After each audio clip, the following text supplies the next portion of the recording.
Alright, so the Pokemon Scarlet and Violet release is under a week away. I'm gonna turn this down slightly. This is a Snivy's mix, by the way. Highly recommend that dude. He owes me a game of Mario Party. A fun fact there.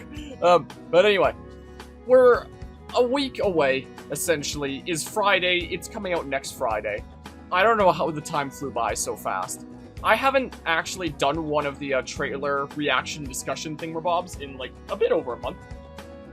And I was thinking about doing it for some recent news, but I was like, none of them really reveal much new, and I didn't really end up doing it. But I was like, okay, well, we're a week out. Why don't we just go through the stuff that was missed over the past month, and just discuss the final thoughts and predictions? I wasn't originally going to do this, but after a conversation that we had during the Persona 5 playthrough, where we talked about open world games, it occurred to me, there's actually some more things that I have to say about this game before launch. So I've been working on Chapter 1 of the Scarlet and Violet video essay script, which is just like the stuff before release, essentially.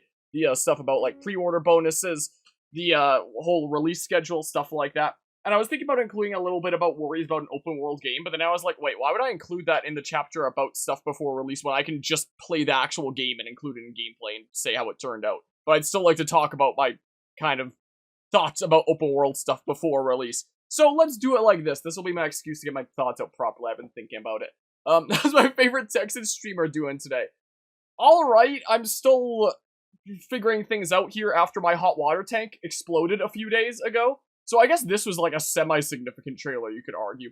But 3 days ago, yeah, I think that was when my hot water tank exploded, actually.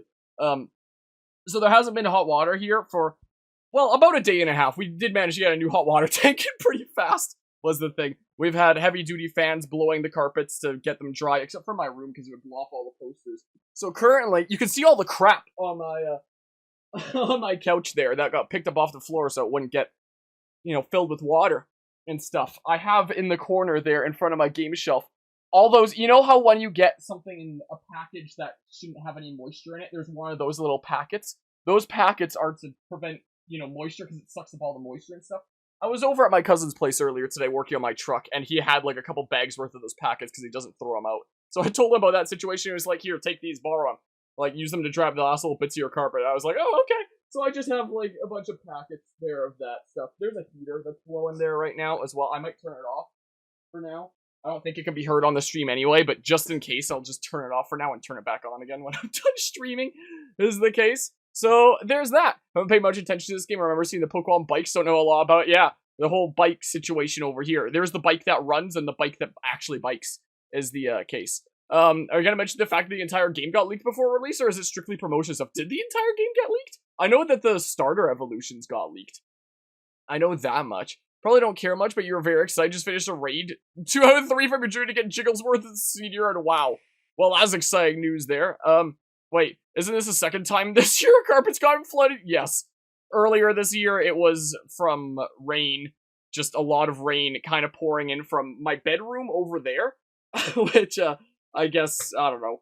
I don't know what you would describe as something not being reinforced enough that water wouldn't get in, and a lot of water poured in, so that kind of sucked, and it kind of seeped into this office a bit. This time, hot water tank will be, like, from that wall there.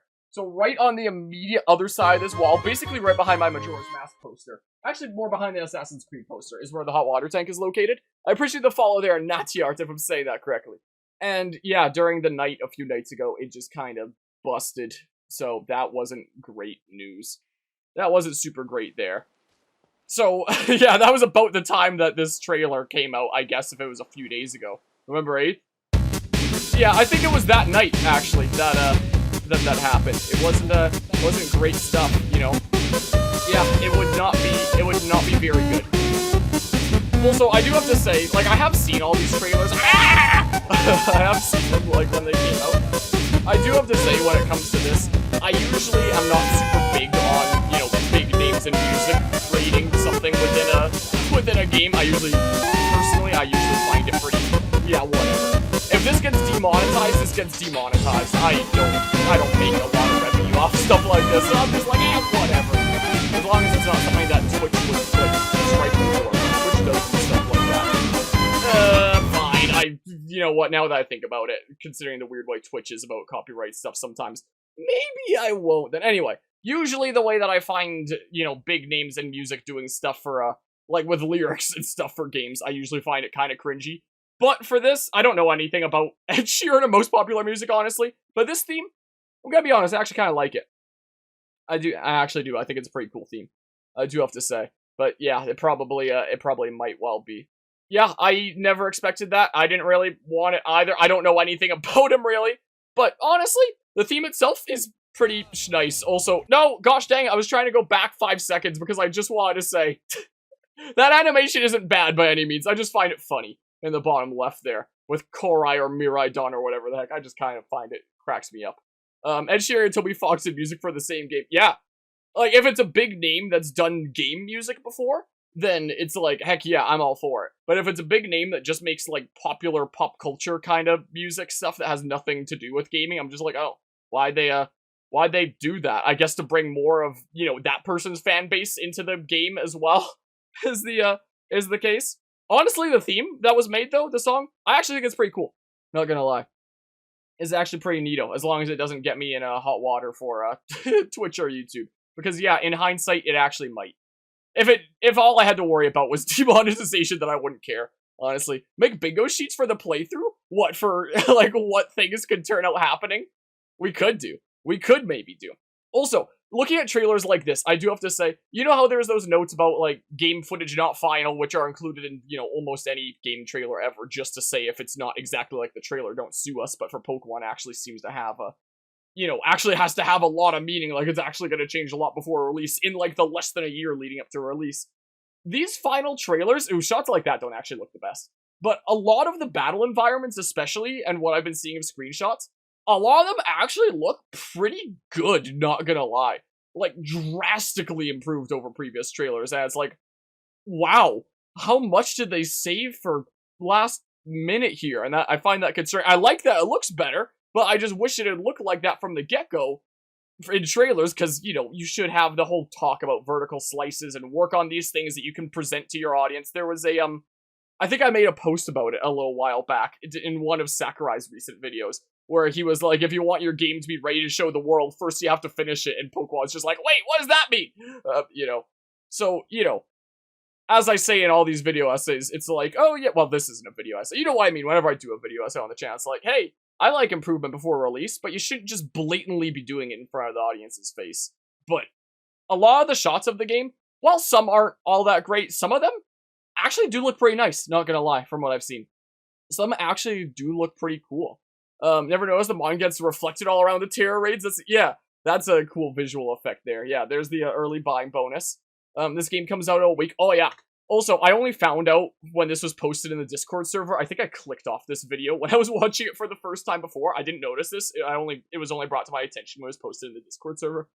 This has save file bonuses as well, is the case. Just like the last couple games I've had. So I'm just gonna put on, like, other music is what I'm going to do. Let's see here.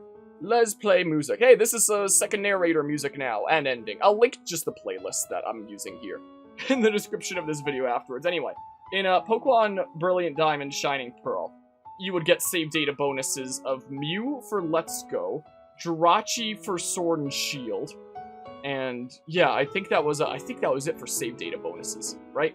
Something like that. And then in Legends Arceus, it was you had access to the Shaman event if you had, I think it was Sword and Shield. Darkrai was Brilliant Diamond Shining Pearl, I remember. And then Let's Go, I think, was just an outfit. I think it was just an outfit for Let's Go, but it was mythical Pokemon Darkrai and Shaman for BDSP and Sword and Shield respectively. I think it's something along those lines. I know it was Darkrai for BDSP. And then in this game, there's these skins. So, you know, at least it's something where it's not like, oh my goodness, this is something huge that I'm gonna be missing out on otherwise, like the ability to have a mythical Pokemon in my team early on, which completely breaks the game, or the ability to get said mythical Pokemon literally at all in Legends Arceus until they added home support, which, is it out now, home support? That's something that I haven't really been following. I know it's out for BDSP, I think it's out for Legends Arceus, I don't know exactly how it works, I haven't tried it. So at least this isn't something huge where it's like, oh my goodness, I need these other games or else I'm missing out on this big thing. But it does still mean that if you ever want to have, like, basically a perfect save file, if you ever want 100% the game, that you need save data for literally every other game. And you also need to pre-order it off of Pokemon Center, which, I don't know if anyone is familiar with that. Let's see here. Gosh dang, I can't type today. Pokemon Center, not Pokemon fandom thing. I get art from there for thumbnails and stuff in the Legends Arceus series and BDSP a little bit. Pokemon Center, Canada. Let's see here. Pokemon Center, now in Canada. Fun fact, there is an exclusive bit of customization for anyone who wasn't familiar. That's just exclusive behind pre-ordering the double pack off of Pokemon Center. Also, these are pretty cute, not gonna lie. Let's see here. Scarlet, Violet. That music's actually getting pretty loud. I should turn it down a smidge. I can just turn it down a smidge in OBS like this is what I can do. I don't want it to overtake my voice. I don't want me to be hard to hear. Here's the case. How's it going today, Fire Red? Temporarily unavailable. Gosh dang it. I have images of it, though. I already have, like, my folder prepared for assets for video essay stuff. And I've sent it to, I've sent assets for Chapter 1 to our editor nerd around here to start working on Chapter 1 whenever he has the time.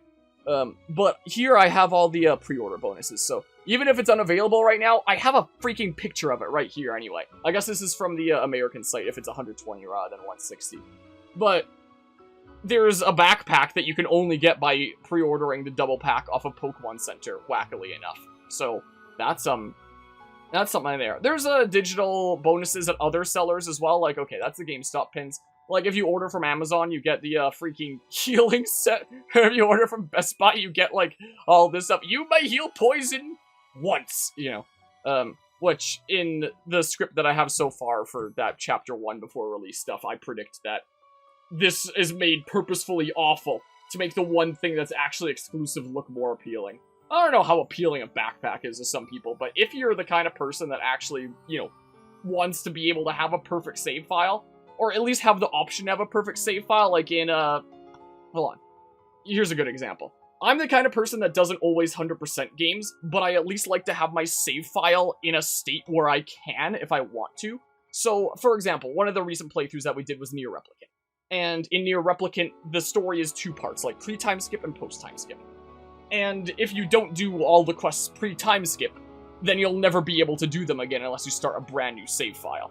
Whereas, you know, if you don't do all the quests post-time skip, well, then you can go back and do them at whatever point. You don't have to worry about, like, missing them or anything like that. So, even though I never 100%ed this game, I took the time to go freaking around doing, like, all the side quests. I was fishing like crazy.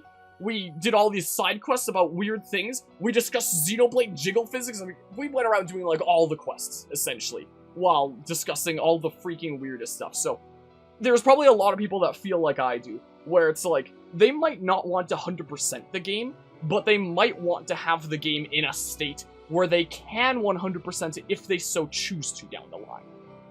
So, you know, seeing stuff like this where it's like the only way that you can truly 100% your save file is if you own every single other game and you pre-order the double pack off of Pokemon Center specifically. It's like, wow, that sucks. There's that. Wait, what's this about D-pads and stuff? For a new Switch controller making in the style of DS/3DS, it'd be interesting. Wait, the curly and the hat? What, at the Pokemon Center site? Not gonna lie, Pokemon Center does actually have some cool stuff. Pokemon Center, I'll just go back again, I guess. Huh? Okay, I guess I'm selecting fire hydrants now. Cool, yeah. Pokemon doesn't like me. They don't want me getting to their site. It is pretty cute, not gonna lie. Anyway, in a little bit of spoilers for my script coming up here for, like, the before-release chapter, the, Chapter 1 of the Scarlet Violet essay. I predict that the reason why they put something exclusive like that, this is getting loud for me now, something exclusive like that behind the double pack on Pokemon Center is, one, because then they don't have to go through a middleman that, you know, takes a cut by selling it as well. And two, is it brings more attention to the site that hosts their biggest revenue generator, merchandise. Like, I wouldn't say that Pokemon Center is the highest revenue generator for the IP, but just generally, like, if you go, highest grossing media IPs, and you, check this, the highest revenue generator is the merchandise. Like, let's see here, yellow merchandise. I don't know how old this graphic is now. Like, I've seen this graphic a lot. So it's probably a pretty old graphic by now, because I remember seeing it, like, all the time. So it's probably a little bit outdated, but still, you know, relative distribution. So it's like, yeah. So about that much is the video games. This much is the merchandise, and then that much for the cards, and then, you know, some stuff like box office revenue from movies and all that fun stuff there. So by directing people to the site that, you know, is the most convenient place, well, not the most convenient place, the most direct place, I should say, for them to get merchandise. To be able to get merchandise in a way that benefits the company the most by not having to go through a middleman apart from, like, shipping costs.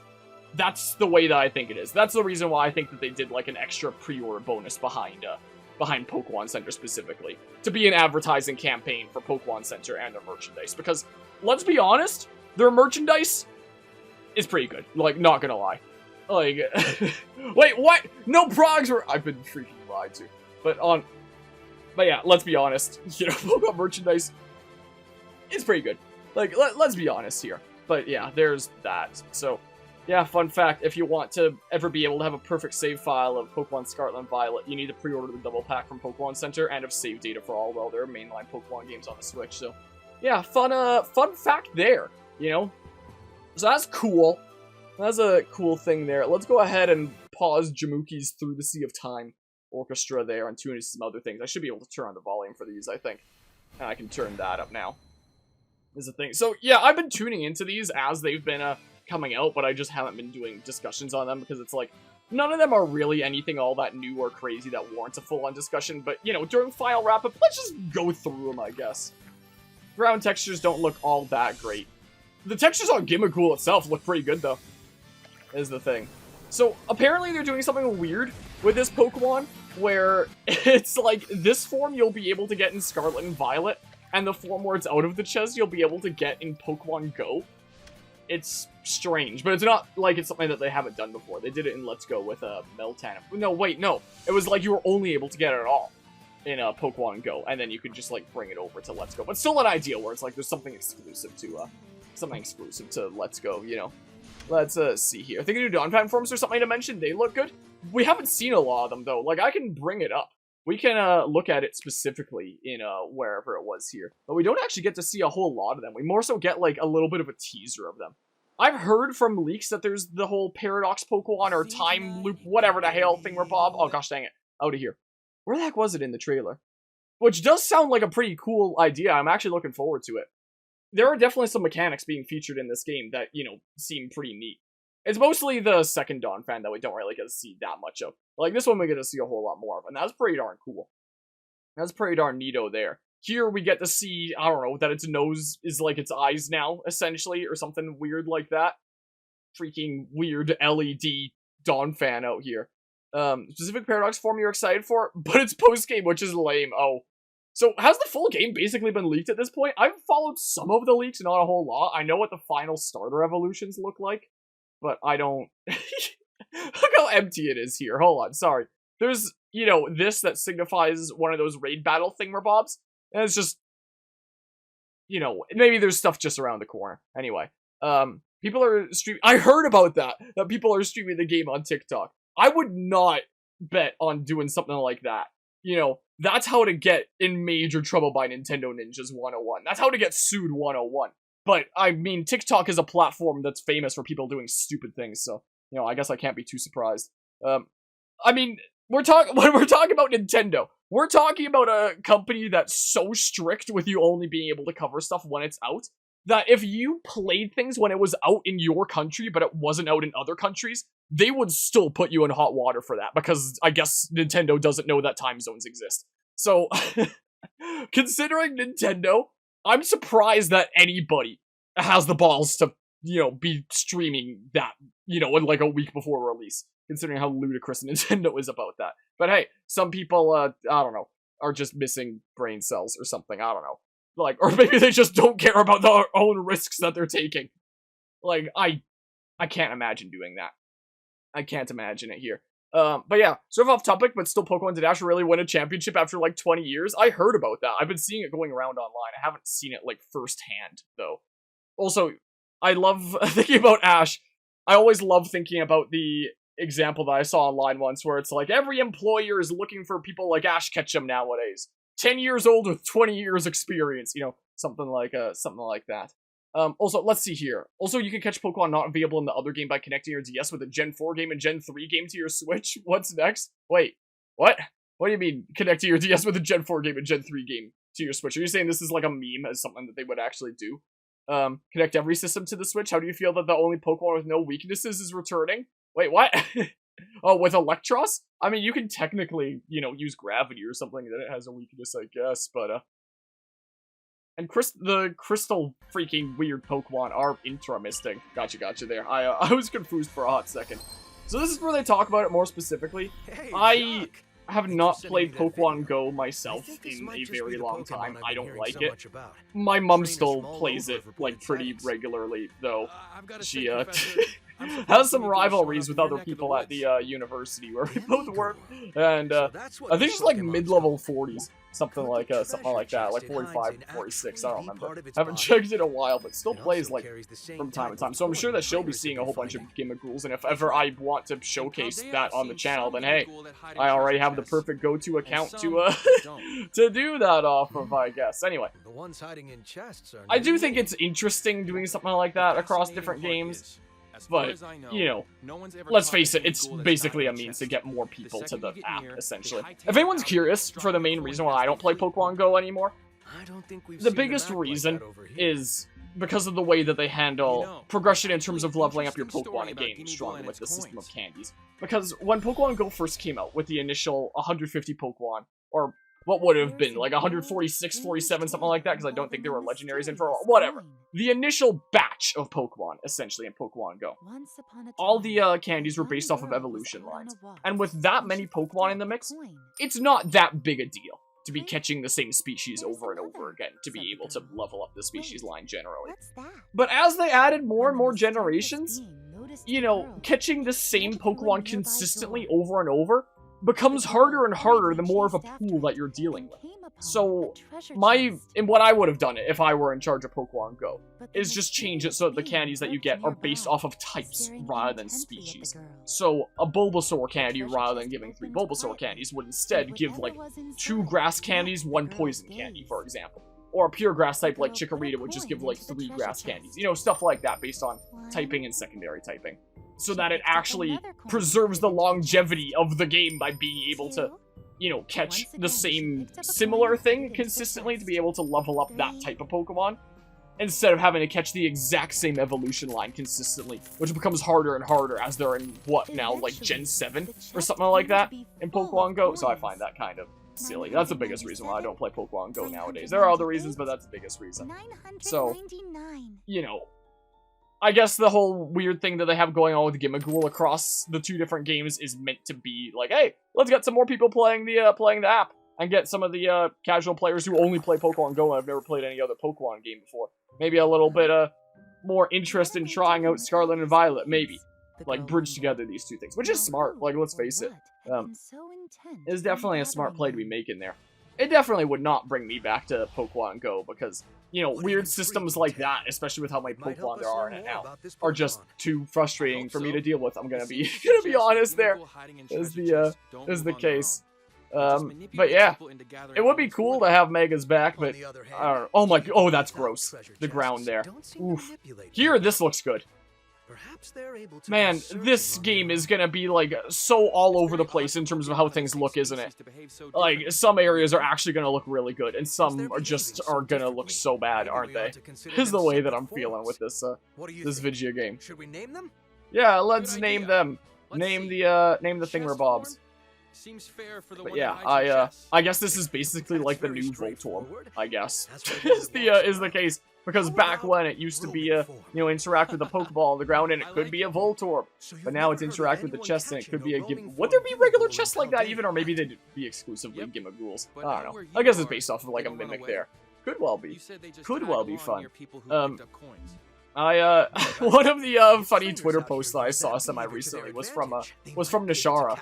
That was a quote it was in German. It was something along the lines of, why are they releasing 3 Pokemon games in 1 year? And then it's like the Pokemon Company, and it shows Gimmighoul, like, just diving in coins. And it's like, yeah, that seems about right. Since it was in German, it was more like, warum sind es gab es 3 Pokémon Spielen in einem Jahr? Mein Deutsch ist sehr schlecht heute. Something like that, though, where it's just like, yeah, It's 3 Pokemon games in 1 year, which is crazy to think. 364 days. I can't words today anymore. 364 days to be specific, because it was November 19th for BDSP last year, and it's November 18th for this year. Which, you know, isn't them trying to keep it within 1 year. It's just them lining it up to, like, roughly 1 year span and being on Friday, essentially. So, you know, linking in 2023. Oh, so it's... I guess I didn't watch the trailer this far. So they'll do, like, the compatibility. Yeah, Pokemon Go play today. And they'll, you know, game footage is not final. Do the compatibility thing for Bob next year. Is the case.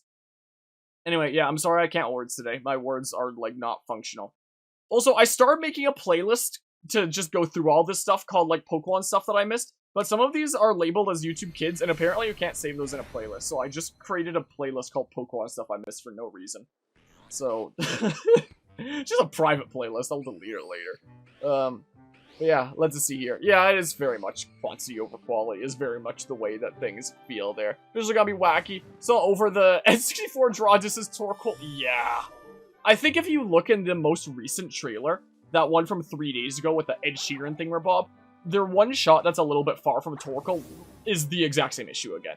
Like, that has not changed. Like, I get that stuff like this isn't that close, so it's not gonna matter that much. But it looked like this was just normal flat ground, and somebody just, you know, pasted hill on top of it without any regard for, maybe this should transition in some way into the hill. Nah, just immediate cut, essentially. They look like 2 different assets from 2 different games, kind of merged together. Is what it almost looks like. So there's weirdness like that. The ground textures here look a lot better. Like, this looks fine, for example. So, I don't know, it's gonna be all... Yeah, it does look like RCT3. Yeah, honestly, I thought, like, of Litwick as well. Alright, sweet. Let's make a demonic summoning circle from all those candles. Alright, Scarlet Violet Day 1 patch. I'm wondering how much is actually in it. I think I was hearing it was like a gigabyte or something. I don't know how much content is actually gonna be there. I don't know if it'll be a BDSP situation where it's like, aha, post-game is... What am I being recommended now? The heck? I wonder if it'll be a situation like BDSP where it's just like, here's post-game. And the soundtrack... They probably wouldn't do the soundtrack again, I don't think. There was a, This was one of the long... Wait, this one's a minute longer? Oh, because this is, the guessing the one, and this is the reveal of the... Did I never watch that one? I guess I never did. I just saw images of it. I guess I saw, like, the initial trailer with her, and I was just done and never wanted to click it again. Is the, is the case. So, there's that. This was probably one of the strangest trailers that I've seen for any video game ever. And so many people, like, went crazy over this trailer. Like, my goodness, this is absolutely the kind of person who, if they were real, looks like they would have a diehard army of simps. And I find it really funny considering her freaking simp diehard army freaking came out of nowhere immediately when this trailer dropped. Where it's like, how dare you want to insult our queen? Like, immediately. It was so funny. The Japanese audience loves her? That makes sense, honestly. Is the case. Wait, let's see here. When you try to do smooth terrain, RCT3 and get that janky mess with the clips, yeah, it does kind of look like that. They fixing the textures on Misdreavus. Wait, was there something weird in Misdreavus textures? I guess I never looked close to Misdreavus. Is the case. Oh yeah, and the Splatoon Pokemon crossover is happening. You alright? That's going on there. Yeah. You know, this was a longer trailer, and usually for longer trailers, we would do something like this, where it's like, let's do a stream of it and discuss what's going on. And when this first came out, I was like, oh, I'm gonna do a thing on it. But then I started hearing a little bit about it, and I was like, you know, I'm just gonna watch it ahead of time and then decide. And I watched it, and I was like, I'm not doing a video on this, man. Well, here we are now anyway, in our final wrap-up thingamabob. So, instead, I saw this, like, one morning. I watched it with breakfast one morning. And then I started writing a YouTube community post. And in that YouTube community post, I just decided to have some laughs, like a little bit of a chuckle. So I made up all these things that I totally imagined would be about this character. If she was a real person, like a real influencer, I was saying things like, oh, people probably wouldn't let go of some, like, messed up thing she said, like, several years ago and always be trying to cancel her for it. She probably has, like, some gross flavor of G Fuel that she's always trying to market everyone as actually tasting good. All this, like, wacky influencer kind of stuff that I was just, you know, having a little bit of a chuckle with. And I made this long list of stuff while I was eating breakfast and posted it because I thought it might give, you know, other people a chuckle. And it did! Like, some other people thought that it was, pretty funny, like a good laugh in the morning. Other people didn't read what I wrote and just assumed that it was like a long list of genuine complaints and got really, really mad at me. And were like, oh my goodness! Like, she's only been revealed for like 10 minutes! How are you already dropping this much hate? You're such an awful person that's always freaking hating everything the moment it comes out. And I was just like, huh? Did you not read my post and see that it's parodic? Like, I was so confused. Like, the top of the post was basically just being like, hey, I'm not making a video on this, but, you know, here's some of my thoughts. And one of the comment responses was something like, oh, he says he's not gonna make a video on it, but then proceeds to put in the entire script for the video that he's not gonna make. And it's like, does this look like a video script to you? Not like a list of just, like, wacky lines, you know, that have no relationship to each other at all. Anyway, so that was something that I was really stunned about. But hey, you know, it kind of makes sense with a lot of the reactions I see around my full-on Pokemon essays where, you know, a lot of times it's just like initial impression looking at title / thumbnail, assume you know what the entire content of the thing is, and then make a comment accordingly. I see that a decent bit is the case. So there were some people that were really mad at me for making fun of, what's her name? I don't know, in, like, just a wacky way that made me chuckle. Like, no, I do not genuinely hate her. I just think that she's cringe, is all. It just is gross. Like, if I'm gonna have some influencer-type character portrayed in a video game, I'd rather it be like Sword and Shield Ryan, where it's like, yeah, he's an influencer guy, but he's chill. And if he's doing things that pertain to him being, like, some content creator, like, it's just a funny kind of way. Like, I'm taking a selfie before he G-maxes Pokemon. That's the kind of thing that makes me laugh. It's like, look at that! It's crazy. I love that. You know, it's not like a personality type that I like by any means, but, you know, at least with, you know, a character like Ryan, it's, you know, charming, it's funny. How is his name pronounced? Is it Ryan? Ryan? I don't know. Something like that. But you know who I'm talking about. He was chill. He was a cool guy. And now this character is just, you know, capitalizing on the craze of, you know, VTubers and these kinds of content creators that, you know, are just like the freaking holy spirit of every cringe content creator rolled into one, I'm gonna be honest. Wait, there's a Sonic G Fuel? Dragon and Sonic G Fuel. What's it taste like? Peach mixed with onions. What? And why? Would a lesbian influencer or would she be a role model? I think she was like a actress / model, wasn't she? I don't know. It's been a while since I've played that. How are you playing? Oh yeah, I got an early copy from Nintendo here. It's great. So we're out here playing the video game early. Isn't it so great? Hello, Exabyte. And I'm like the one person that got Nintendo's permission to do it. Yep, that's me. Everyone else, yep, is a fashion model. Yeah, that, right? Has a huge following on Instagram, but it's mostly Blitzo pictures. Sounds about right. Yeah, I'm totally legally playing it right now. Don't take that out of context. But yeah, I don't know. I saw some post. I don't know if it was on, like, Twitter or something like that. But I saw some post, like, a few weeks ago that was, like, comparing the length of her legs compared to her torso and describing why that actually is, like, a major health risk. Because the proportions are not right. I thought that was kind of funny. I don't remember where I saw that, but that was something I saw a while back. I don't think I've seen this one at all. Like, I guess YouTube was showing that I hadn't clicked it, but yeah, I just kind of find it cringe. I just, you know, when we get to this part in the Scarlet Violet playthrough, I'm just gonna want to go past it, like, as soon as we can. What's weird about this trailer is it made everyone, like, hyped thinking that there was gonna be voice acting for Pokemon Scarlet and Violet. But it's just like this one character in these promotional scenes, and that's it. So no, it's just voice specifically because they know that there are gonna be people out there that lose their minds over it.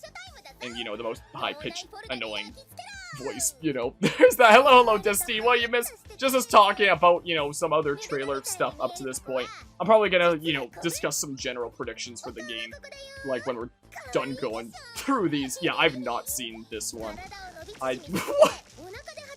Yeah, I don't think I brought myself to watch this originally because I was like, yeah, I cringed hard enough in the first one. I can't watch another one. And now here we are going through this. Wow. I saw images of this thing when it came out, but yeah, I didn't watch a trailer. It's the case. Have a good rest of the night there, Mythic. Take care. Yeah, that's not... Oh, yeah, of course you did. I'm sure they're all over the comments of this video as well. Yeah, I want to know how you got, like, such a freaking bear trap-looking teeth. You know, is what I want to know. Genuinely concerned. Oh, another question I want to know is, like, what health concerns come up with your weird proportions? Yeah, I heard about that there. I wonder if it's gonna be like the BDSP playthrough where I play a decent bit of the playthrough without just to see what's missing is the case. Because in BDSP, they actually locked a lot of very important content of the game behind the day one patch. We started playing Legends Arceus without the day one patch as well, just to see if there was anything like that. But it seemed like there wasn't, so I was like, let's just install the day one patch. So I installed the day one patch, like, after the first session of the Legends Arceus playthrough. But it's sounding, from what I'm hearing online so far, it sounds like Scarlet and Violet might be something weird in the middle between BDSP and Legends Day 1 patches. So I wonder if that would warrant us, you know, playing it without the Day 1 patch. Just see if there is anything significantly missing. Like, for science, you know? Is the, what's that there? Best part of her design is the Magnemite theming, when she doesn't even use Magnemite. For some reason there. Well, there's that. Have we gone through the things now? Was there anything else that we missed, or should we just, like, start doing some general discussion stuff? I guess there's this, right? There's that where it's some actual gameplay things. Yeah, I guess they have jobs like that and stuff, a lot of the previous gym leaders. Oh my goodness, the, very stark contrast in, like, you can tell which one is pre-rendered, you know? Like, you can tell what thing was made, you know, just an animation on PC just for the sake of marketing, and which is, like, actual in-game footage. Like, hold on. Hold on a hot ticker here. Yeah, yeah, the difference is striking, isn't it? Yeah, you can tell that one is rendered purely for promotional purposes. In advertising, it's like, hey, here's some stuff about the game that we're releasing, and then here's the game that they're releasing. You versus the guy she tells you not to worry about is what's going on right here. Wow. Anyway, guess we'll see this. And yeah, of course, no voices, because voice acting in a Pokemon game, that's not in the budget. All the budget's going towards marketing after all. Yeah, the freaking leg to torso proportion is like, what the heck, apparently. According to people that can speak on it a lot better than I can. Just from what I'm hearing there. That shot actually doesn't look as bad. Why was it just that initial one that looked kind of weird? I mean, none of them look as good as that other one. But, okay, maybe they all look similar. I'm just losing my mind. Hoping the day one patch is actually justified, not just a money-saving technique this time. Hopefully. Like, the day one patch in Legends Arceus felt a lot more normal for a day one patch. You know, BDSP was the weird exception where it's like, aha, here's freaking all this content that should be shipped with the game that's just put in the day one patch for the sake of convenience and stuff. Legends Arceus, as far as I could tell, didn't have any content locked behind the day one patch. So, like, the day one patch was an actual day one patch as you'd expect it to be in Legends Arceus. So hopefully that's the case with this, and they're not just, you know, putting content behind it, like with BDSP.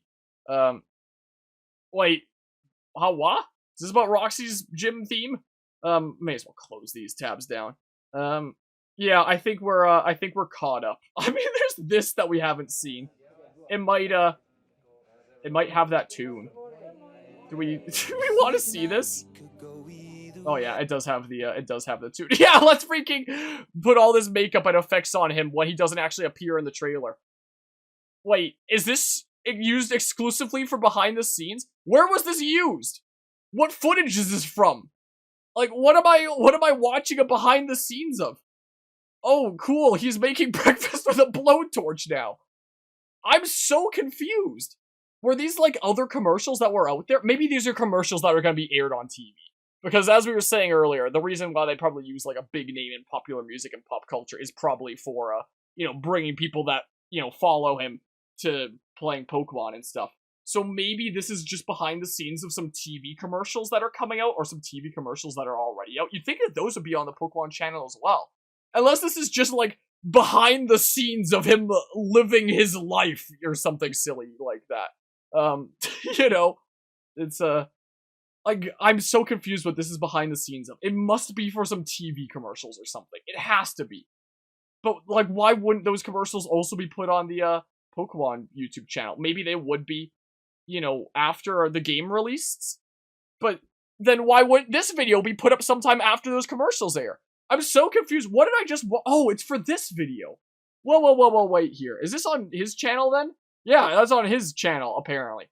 Okay, so it was behind the scenes of this. I thought that they were just showing us behind the scenes of, the most unrelated thing ever. Okay, yeah, that's the theme in question. This is what it is. I was so confused there. But yeah.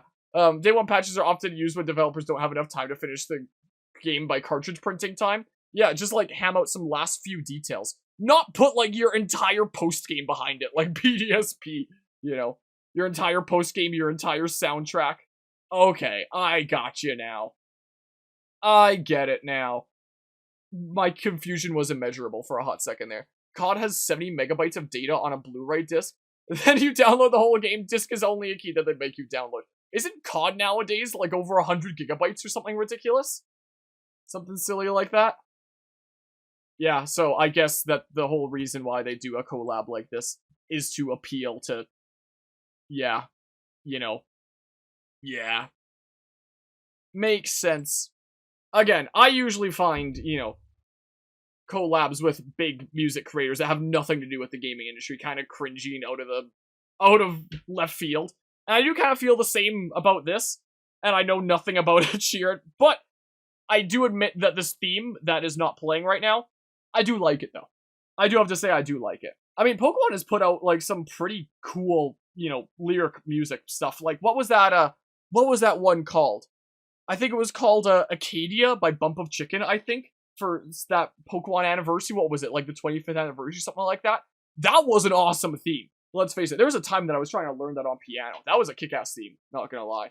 But yeah. There was that. Also, take care there, Fire Red. And yes, over 100 gigabytes. That's ridiculous. You can at least put the story mode on the disc. Is it really just like a download code for COD nowadays?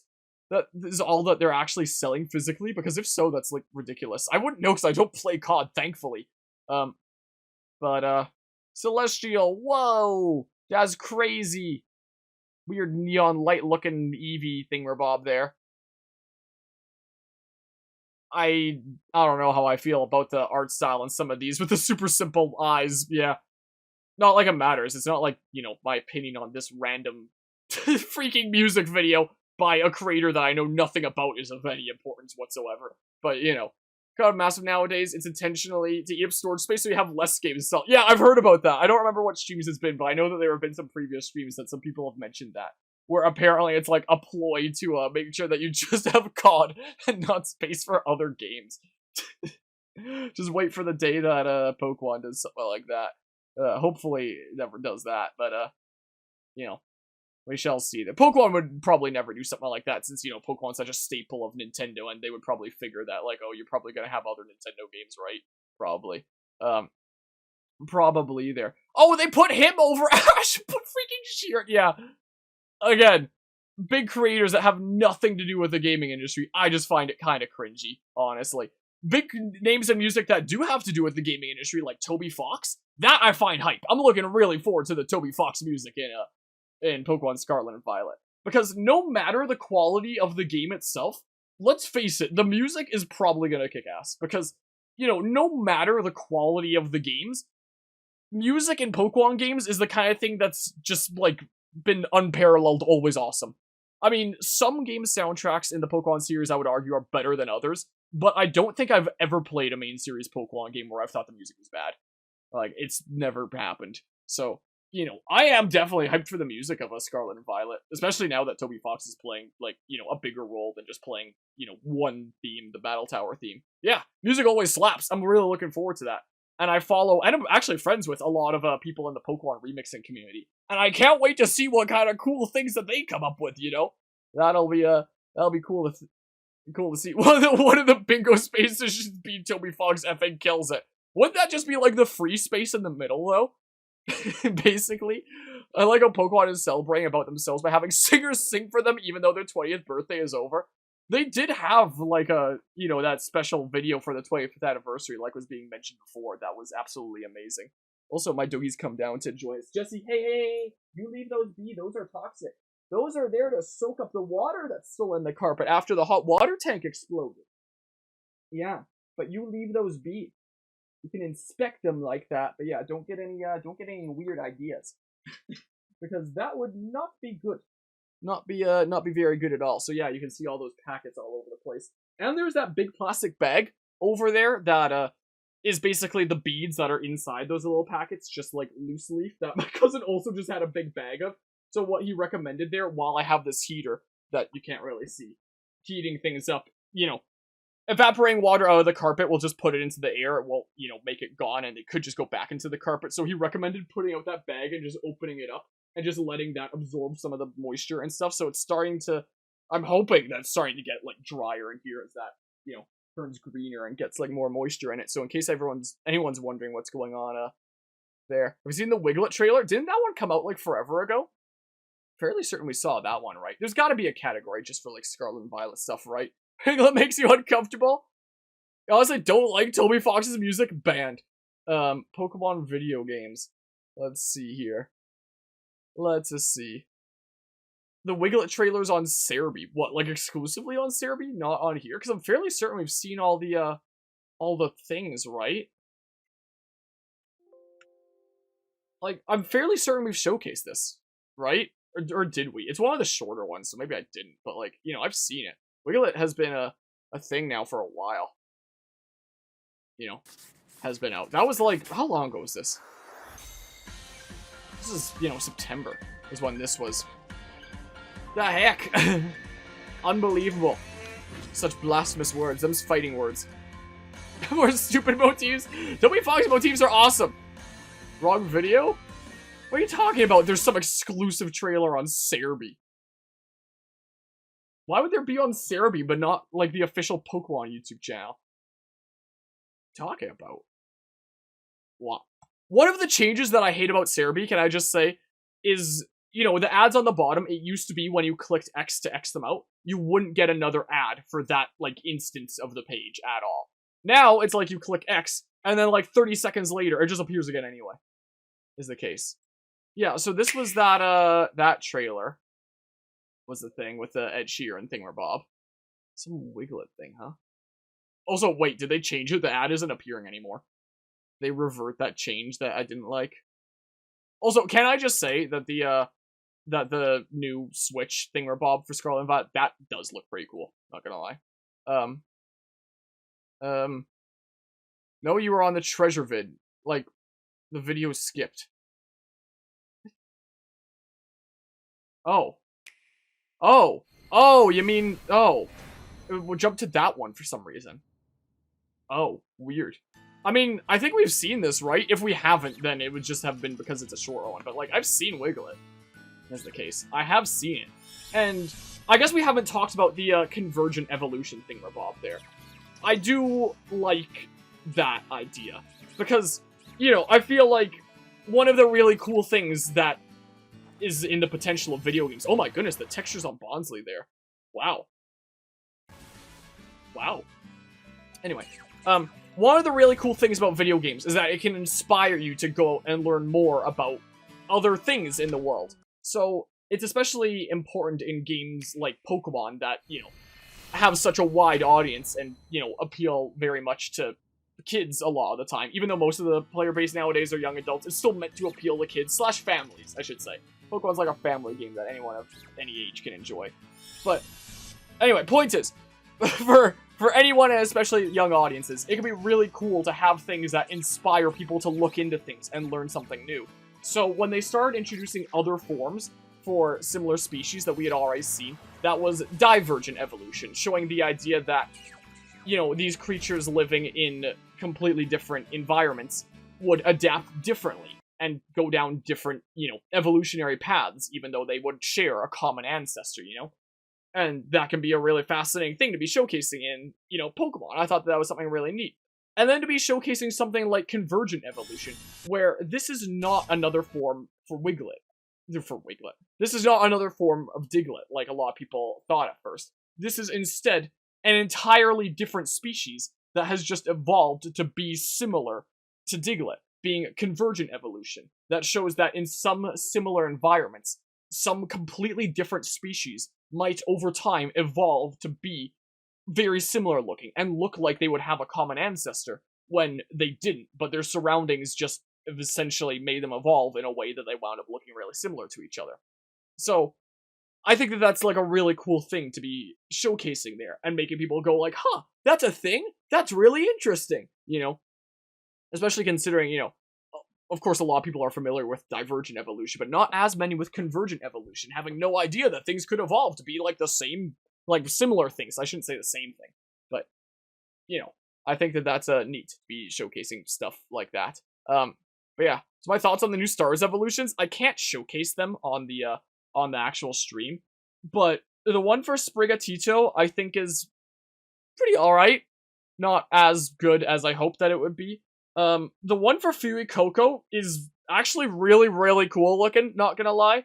And I haven't actually seen the full model for the one for whatever its name is, Ducklet, I'll just say. I've only seen, you know, the menu sprite, but it looks pretty alrighty, but I haven't actually seen the full model, is the case for that one. Hi, silly doggy. Hi, you. So, yeah, that's my thoughts on that, I guess. So, yeah, I don't think that there's any other big trailers that we, missed. I guess we wouldn't have showcased stuff like this, because it's short, but, you know, there's not really much point in, you know, showcasing that. Is the case. Hi, silly doggy. Hi there. So, I know that in a lot of games, you're only gonna have, you know, render distance on, you know, finer things like grass up to a certain distance. You know, it's not gonna be extending out to over here, but, you know, it just looks like a completely different area with this much difference, you know, with the absence of grass and stuff. Hello, Morris. How's it going today? She's looking rough again. These look not too bad. In the distance, it looks not so great. The leaves look a lot better than I expect them to be, honestly. The leaves look pretty good. But, you know, stuff like, you know, give a little bit of distance, and that looks like, oof. You know, like, this does not look like a matchup at all. This looks, again, like freaking Roller Coaster Tycoon 3, where it's like you pulled the hill, and then you put down some assets that are not a natural part of the terrain at all, that don't look like they've been there for a long time. They literally just look like they've been pasted on, is the thing. Zoom into the roots, it looks rough. Yeah, there, I believe it. There, like, here, super up close, it looks not too bad. Not the best, but something like that wouldn't have to be too crazy anyway. Is the case. Oof, yeah, the distance there. Up close, the game looks a lot better up close than it did in earlier trailers. Well, like the ground textures, they're pretty alright. I even have back here, where you can see more if I turn my camera off. You know, where it's like that. Where it looks like just a single paint bucket fill of one color, and then place down a couple assets here and there. Is what it kind of looks like. It's strange. But generally, the trees themselves, like this here, yeah, that is pretty alright, you know?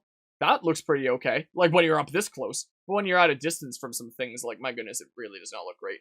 When you look at Warframe's graphics on this Switch, you can see Scarlet and Violet is, like, looking at night and day. Yeah, it's like that with a lot of games. Xenoblade Chronicles 3, Bayonetta 3. What other games released recently? Maybe Fire Emblem 3 Hopes. There were some places that the graphics of that might have been lacking a little bit, but it was way better than 3 Houses, my goodness gracious.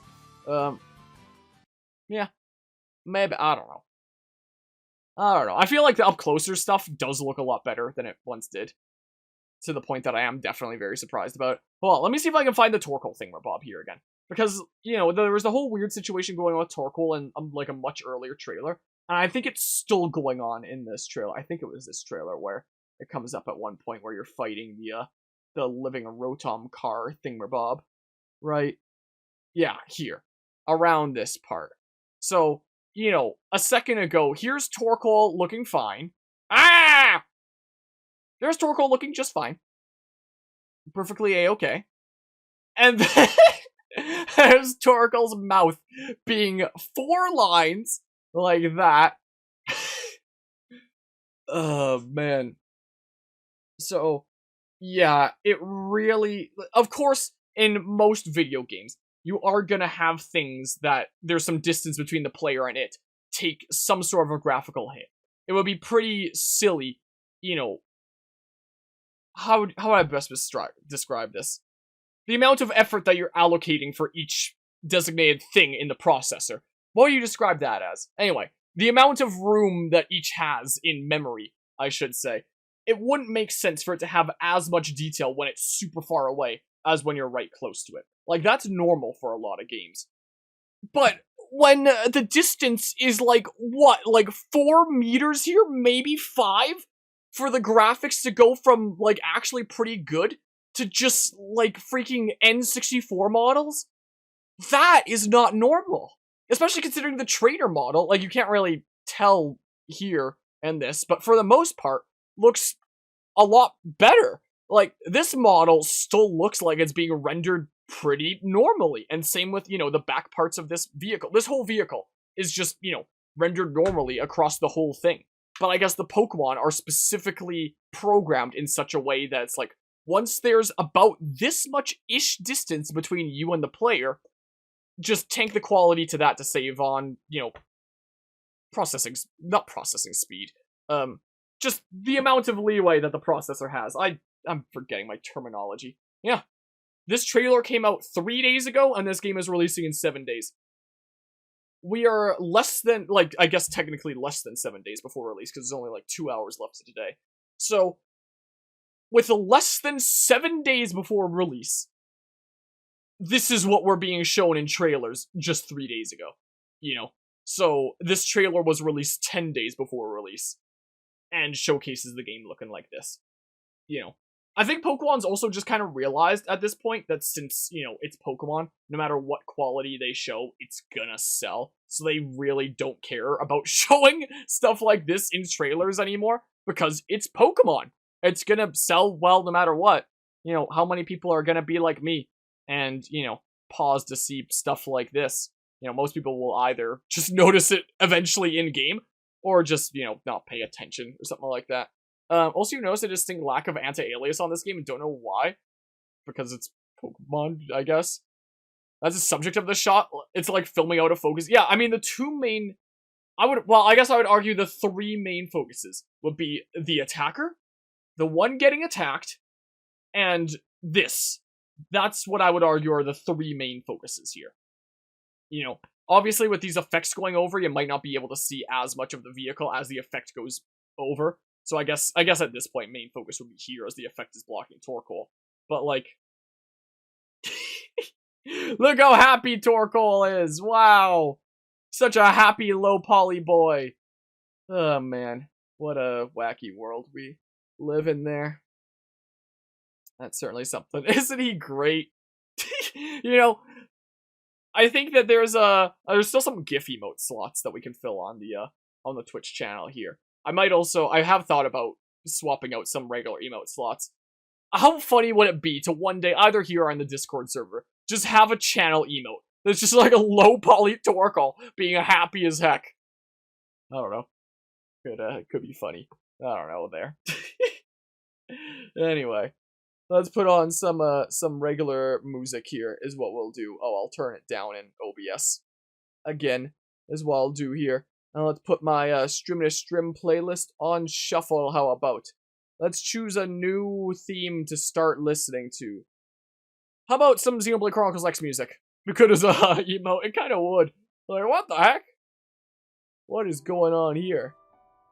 Yeah! Some Silvalum from Xenoblade Chronicles X, but the piano version. Cool. So, there's that. Anyway, I suppose at this point, may as well just talk about, you know, what the heck is going on with the video? General predictions for this game. Because, you know, this is gonna be the last one of these types of videos that I make before the game comes out, you know. Thought about that one in a while. It's a fun game. We did a playthrough of it earlier this year. It's a fun time. The story is weird, though. And, you know, the weird cliffhanger situation going on. Anyway, generally how I feel about this game. You know, first of all, graphics-wise, there's a lot of shots up close where the texture on things is actually really good. Like, look at the details on the threads of the clothes here, for example. So a lot of the up-close details are actually really good. It's just things with a little bit of distance and, you know, some specific textures up close are really, really gross looking. And it's just such... It's so weird. It's so weird to have textures that actually look really good next to ones that look really not so great, you know, a lot of the time. Look like you're coughing up a hairball. So, you know, there have been some previous Pokemon games on the Switch that I've played where it's just been like, wow, I can just overall say that I don't like the graphics. But I feel like Scarlet and Violet is going to be a weird thing here, where it's like some of the graphics are actually really good, and some of the graphics are just really bad. And to the point that they feel like they're from completely different video games, and it's gonna be really weird. Or maybe it'll, like, really embrace the game footage not final and the game will release with everything looking good, instead of just, you know, parts of it, you know? There's that. So, that's how I feel about, like, the graphics front. The human models all look really good. I do very much like the human models I've seen so far in this game. The new Pokemon themselves, I haven't really been all that attached to all that many of them. I think the motorcycle legendaries are pretty neat. I think that the, this pair, gosh dang it. I think that this pair are pretty cool. Like, I definitely wouldn't mind adding one of you to the team. Naming you Ethel after Xenoblade 3. Or something like that.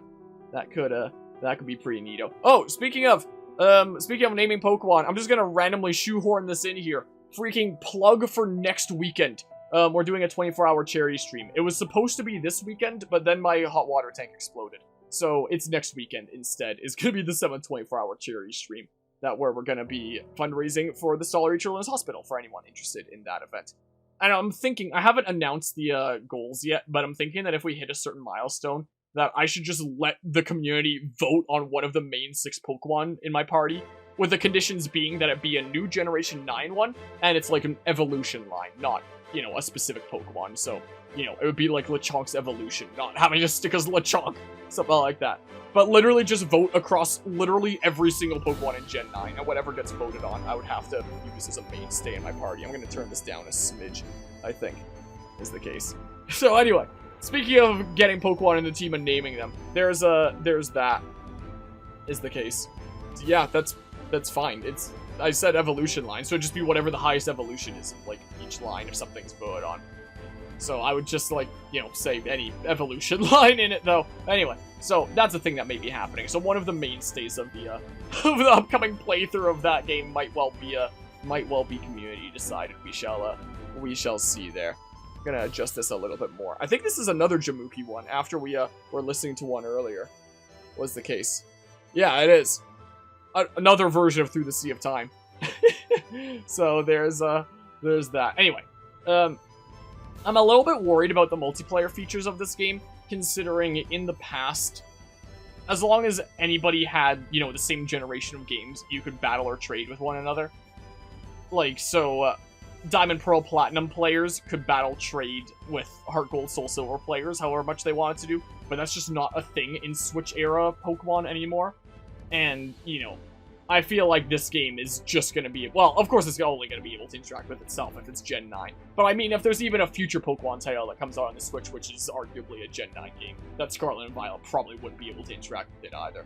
So, I guess as the first standalone game in Gen 9, I guess it'd be a no-brainer here. But part of me is also just a little bit sketched out after Legends Arceus had literally no multiplayer features in terms of battling. It just had trading and the, weird satchel pouch thingamabob that you could find for other players around, which isn't really a multiplayer feature per se. I appreciate the follow there, David Power Alive. So, you know, I'm really, really surprised that there wasn't a big hubbub in Legends Arceus about there being, like, no battles. Like, out of all the, influencers / content creators, whatever the heck that I saw online, I didn't see anybody except myself making a hubbub about that. And I was very surprised because, you know, being able to battle with other players is one of the big aspects of Pokemon. So the fact that it was just gone from Legends Arceus completely was very, very surprising to me. I doubt it would be gone from Scarlet and Violet. It is, you know, the next new game in a generation after all. But, you know, ever since that situation with Legends Arceus, it's gonna make me kind of sketched out about future multiplayer prospects in Pokemon games, since it's seeming like it's not as much of a focus anymore, you know, is the case. And maybe, I don't know if it is. So, it's because competitive battlers hated the Legends battle system. They didn't disclude multiplayer because competitive battlers hated the battle system. The game wasn't out yet. They're not gonna know what people's reception of the game was before it comes out. That's not how it works. They didn't include it because it was cheaper not to include it. They didn't release the game and are like, all right, we're gonna include battling if you guys like it. But since it seems like you don't, we're not gonna include it because you don't like it. Like, that's not how that goes. But yeah, so I'm a little bit sketched out about the multiplayer for that reason there. Don't worry about it there. A little bit sketched out about that. I'm sure it'll be fine in Scarlet and Violet. I'm mostly just sketched out about, you know, the future prospects and stuff there, but we shall see. And gotcha there. The gameplay, I feel like the terastallizing thing will be interesting. You know, I feel like it's not going to be all that much in terms of unique, cool things. Like, what I mean by that is when it came to Mega Evolutions. Mega evolving a Pokemon was, like, really, really cool. Here's this new design where it looks, like, all beefed up and stuff, and it feels more powerful, and it's like, whoa! Whereas, like, the actual look and feel of terastallized Pokemon, it just kind of looks like, oh, I guess I can knock it over and it'll shatter now. Okay. Like, at least it's the kind of thing where it's like Z-moves and that any Pokemon can do it instead of you needing to have, like, certain Pokemon in your party to be able to do it, like with Megas. So, at least there's that, but I much prefer the charm of things that are like Megas. Maybe even G-Max to a lesser degree. I wasn't super big on the unique G-Max forms, but, you know, just something cool, new design-wise, where it makes you go, whoa, this feels so much better now, as opposed to just like, oh, it's a crystal now. In terms of gameplay, I'm sure, you know, we'll find out when it comes out. It might turn out to be an interesting gameplay thing with the whole changing types mechanic, and the whole, you know, everyone gets access to that one move that changed type to whatever Terra type, and the weird mixing and matching with Terra types, like get a Pokemon with a specific Terra type. It seems like there will be a lot of strategy. It sounds like it'll be a pretty cool mechanic, but it just seems like it's not gonna feel cool, if that makes sense. You know, like, I'm sure gameplay-wise, function-wise, it'll probably work cool, mechanically, but in terms of visual charm, it's not gonna be as cool as something like Megas, where it's visibly like, whoa, this is so much better now. That's crazy. Now it's just like, oh, they're crystallized and they have a hat. You know, like, it doesn't evoke the same feel. It doesn't have the same aesthetic response, if that makes sense. Even if it has a mechanic. Even if it does turn out to be, like, a really good mechanic. It's not going to have the same degree of charm, if that makes sense. You know, something like that. Is Scarlet and Violet previous game save file from those are, yeah, for things for the phone. That's something that we discussed earlier in the discussion here. How empty this whole area is. I know I mentioned that earlier, but I'm saying it again. But yeah, stuff like this where it's like, gosh dang it, I guess I pressed spacebar, but I guess I wasn't clicked on the video. Like, if I saw something like Mega Scizor, it's like, whoa, that's like a level above Scizor. Whereas this is like, oh, it's Crystal Scizor with a hat. So mechanically, it might be pretty cool. But, you know, visually, and in terms of how I'd feel as a player, it's just like, oh, I guess my Pokemon has a hat now.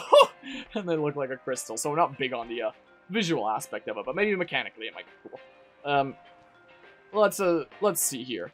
Some of the gameplay aspects. It seems like overall the gameplay is going back to like the main series kind of stuff, not the Legends style, in several ways. One, battles are back to the old style. I actually kind of liked the strong and agile style inclusion, even if it didn't work all that well, and the turn tracker told you the wrong things sometimes. And by sometimes, I mean a decent bit of the time. It was cool to see them doing something neat.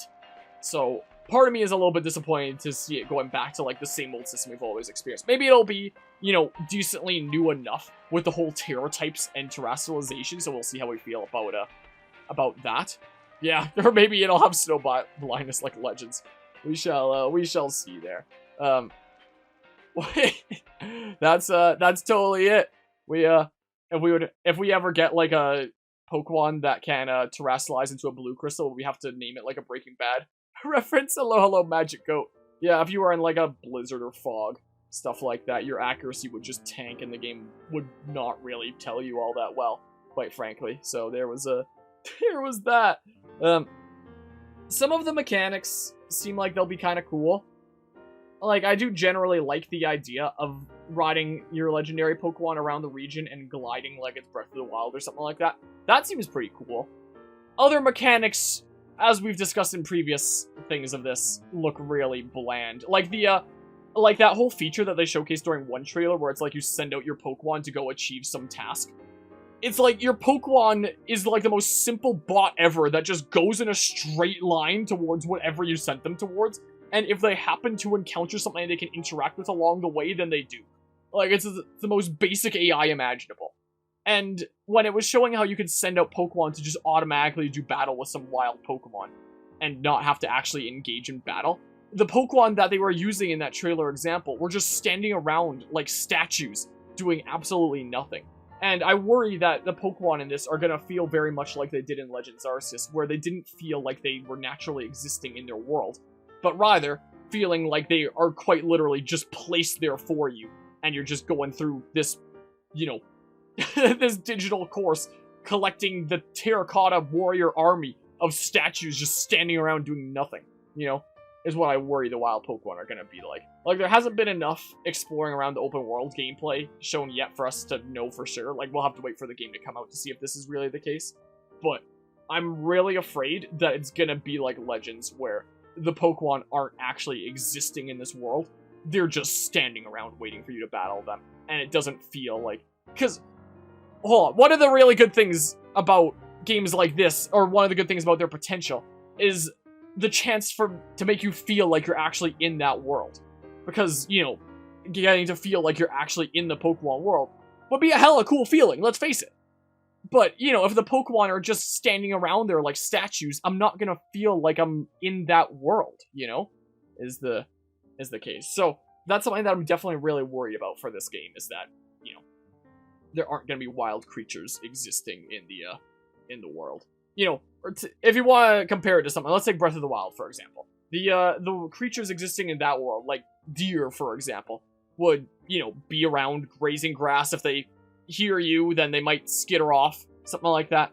You're only going to be able to find them if you're being stealthy and coming up and stuff. So they feel like normal wildlife. Sometimes you'll find some bokoblins around the world. Maybe some are attacking some travelers.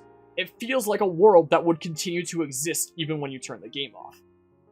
Legends, with the way that it felt so dang artificial that, like, it would not be a world that continues to exist when you turn the game off. You know, it wouldn't have that same feel, and that's what I'm worried about for Scarlet and Violet, so we'll see how that goes here. And also, when it comes to interacting with the Pokemon in the world, it seems like it's back to the Sword and Shield style, where, as far as I can tell at least, where it's like you run into them and initiate battle, as opposed to, you know, Legends, where you could get a little bit more creative. So, you know, we won't know until the game comes out, but I'm really worried that we're gonna, you know, have a very bland feeling world in terms of the Pokemon that are in it and how you interact with them.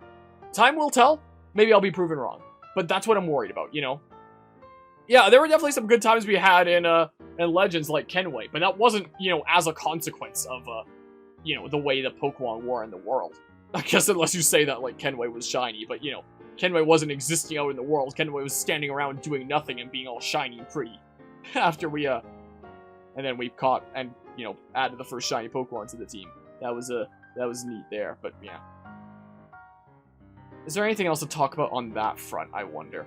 You know, this isn't at all scripted. It's just, you know, me rambling and stuff. One of the big things I want to talk about that I guess I can talk about now. Also, I guess this guy's jacket changes depending on which version you have.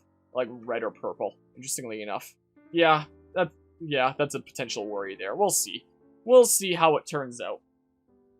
But one of the big things I want to discuss, and maybe I'll do it with a different background, because we're probably tired of seeing this by now. And yeah, There's a different thing about for different versions. Hold on, let's see here. Pokemon video games. Where was that long trailer?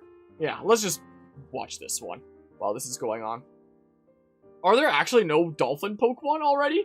Sure, we can just do that. Fun fact for anyone trying to listen to music on loop on YouTube, just right-click and hit loop. Fun fact for anyone who doesn't know. I didn't know that for the longest time. One of the big things that I wanted to talk about, and one of the big things that spurred on wanting to discuss this before the game came out, was during a Persona playthrough where it came up. We were in the first palace in Persona 5, and we were discussing this. And it was the whole notion of open world games and such a push for them. I feel like after games like Breath of the Wild, there was such a push from so many players that were just like, open world is the new way to go. Like, every game should be open world now. If games are linear, that therefore means that it's inferior. You know, yeah, you just walk into the Pokemon and then start the battle. Hello, Lancer, how are you doing today? You know, and I don't know why so many people start feeling like this. Maybe because Breath of the Wild was such a fun game, that and other open world games, or things like Elden Ring, for example. A lot of people look at stuff like that as like, aha, yes, open world is like the only allowed way now, or something like that. And anything that's linear is just like inherently inferior. Whereas, you know, both open world and linear games are going to have like their own merits, their own advantages and disadvantages. And a lot of people that look at games like Breath of the Wild are like, aha, open world experience, this thing is like perfect, this is, you know, masterpiece Zelda game. And don't accept the downsides that the open world brought to it. Which, namely, would be the sacrifices made to the story. Namely, that you didn't actually get to experience a story in Breath of the Wild. You just got to hear about a story that already happened. By unlocking random cutscenes as you explored around the world, that each held equal weight to one another, and are just, you know, little tidbits of story that you can get in any order, you know. So, while the story of Breath of the Wild had some really interesting things going on with it, which, like, I would argue that Zelda was the main character, for example, and that Link was the main supporting character. Zelda's the one that needs to adapt and change, while Link is the one that stays the same. That's what his character is. And she has to learn to, you know, accept where she's at and, you know, come to terms with her not being at the same level as everyone else around her, Link and the champions, that all seem to be able to rise to the occasion of what they were expected to do.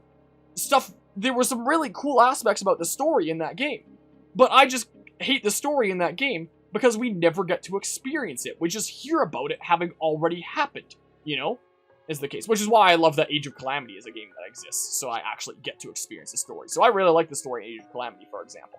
But the point is, a lot of people will look at open world games like Breath of the Wild and be like, aha! This is like perfect now! And not acknowledge the sacrifices that had to be made to other aspects of the game. And this is kind of where I become concerned for Pokemon. Not for the story. Like, Breath of the Wild's story hurt because stories are naturally linear. Like, first thing A happens. I can't word say, I'm so sorry. First event A happens, then event B, then event C, then event D. Whereas in Breath of the Wild, you could experience event C, then event A, then event D, then event B. Or not experience it, hear about it, you know, is the case. So, by taking something that's naturally linear and applying it to an open setting, it damaged it.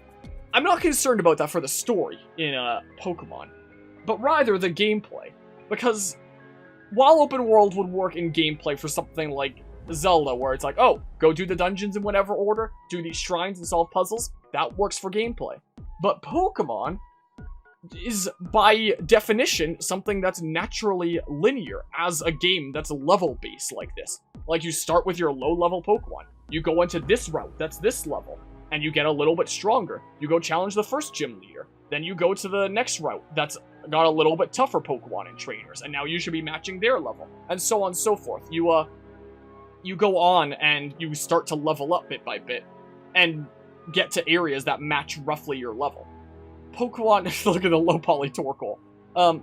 So just by the type of game that Pokemon is, it's a naturally linear format.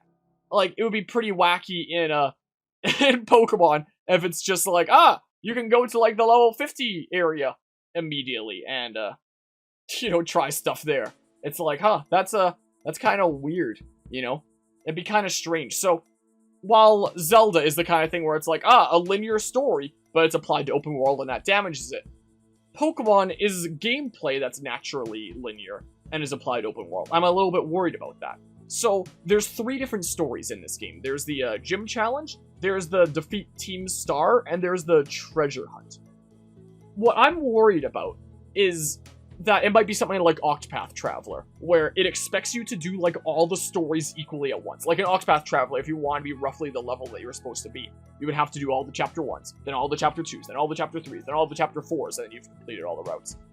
You could, if you wanted to, do, like, one Traveler's story all the way through to the end, Chapter 1 to 4, but now you're going to be, like, horrendously over-leveled for the other ones, because the levels don't scale. That's what I'm worried about for this game. I'm worried that if you do something like commit all the way to the gym challenge, commit all the way to the treasure hunt, or commit all the way to Team Star without doing the other ones, and then you do the other ones later, that you're going to be horrendously over-leveled, unless the game factors that in some... Oh my goodness, the render distance on this grass. Unless the game factors in some sort of level scaling system that keeps track of how many events you complete. Like, let's say there's 8 gym badges, there's 8 treasures, and there's 8 Team Star leaders to take down. And these are all kept track of as, like, a total of 24 events.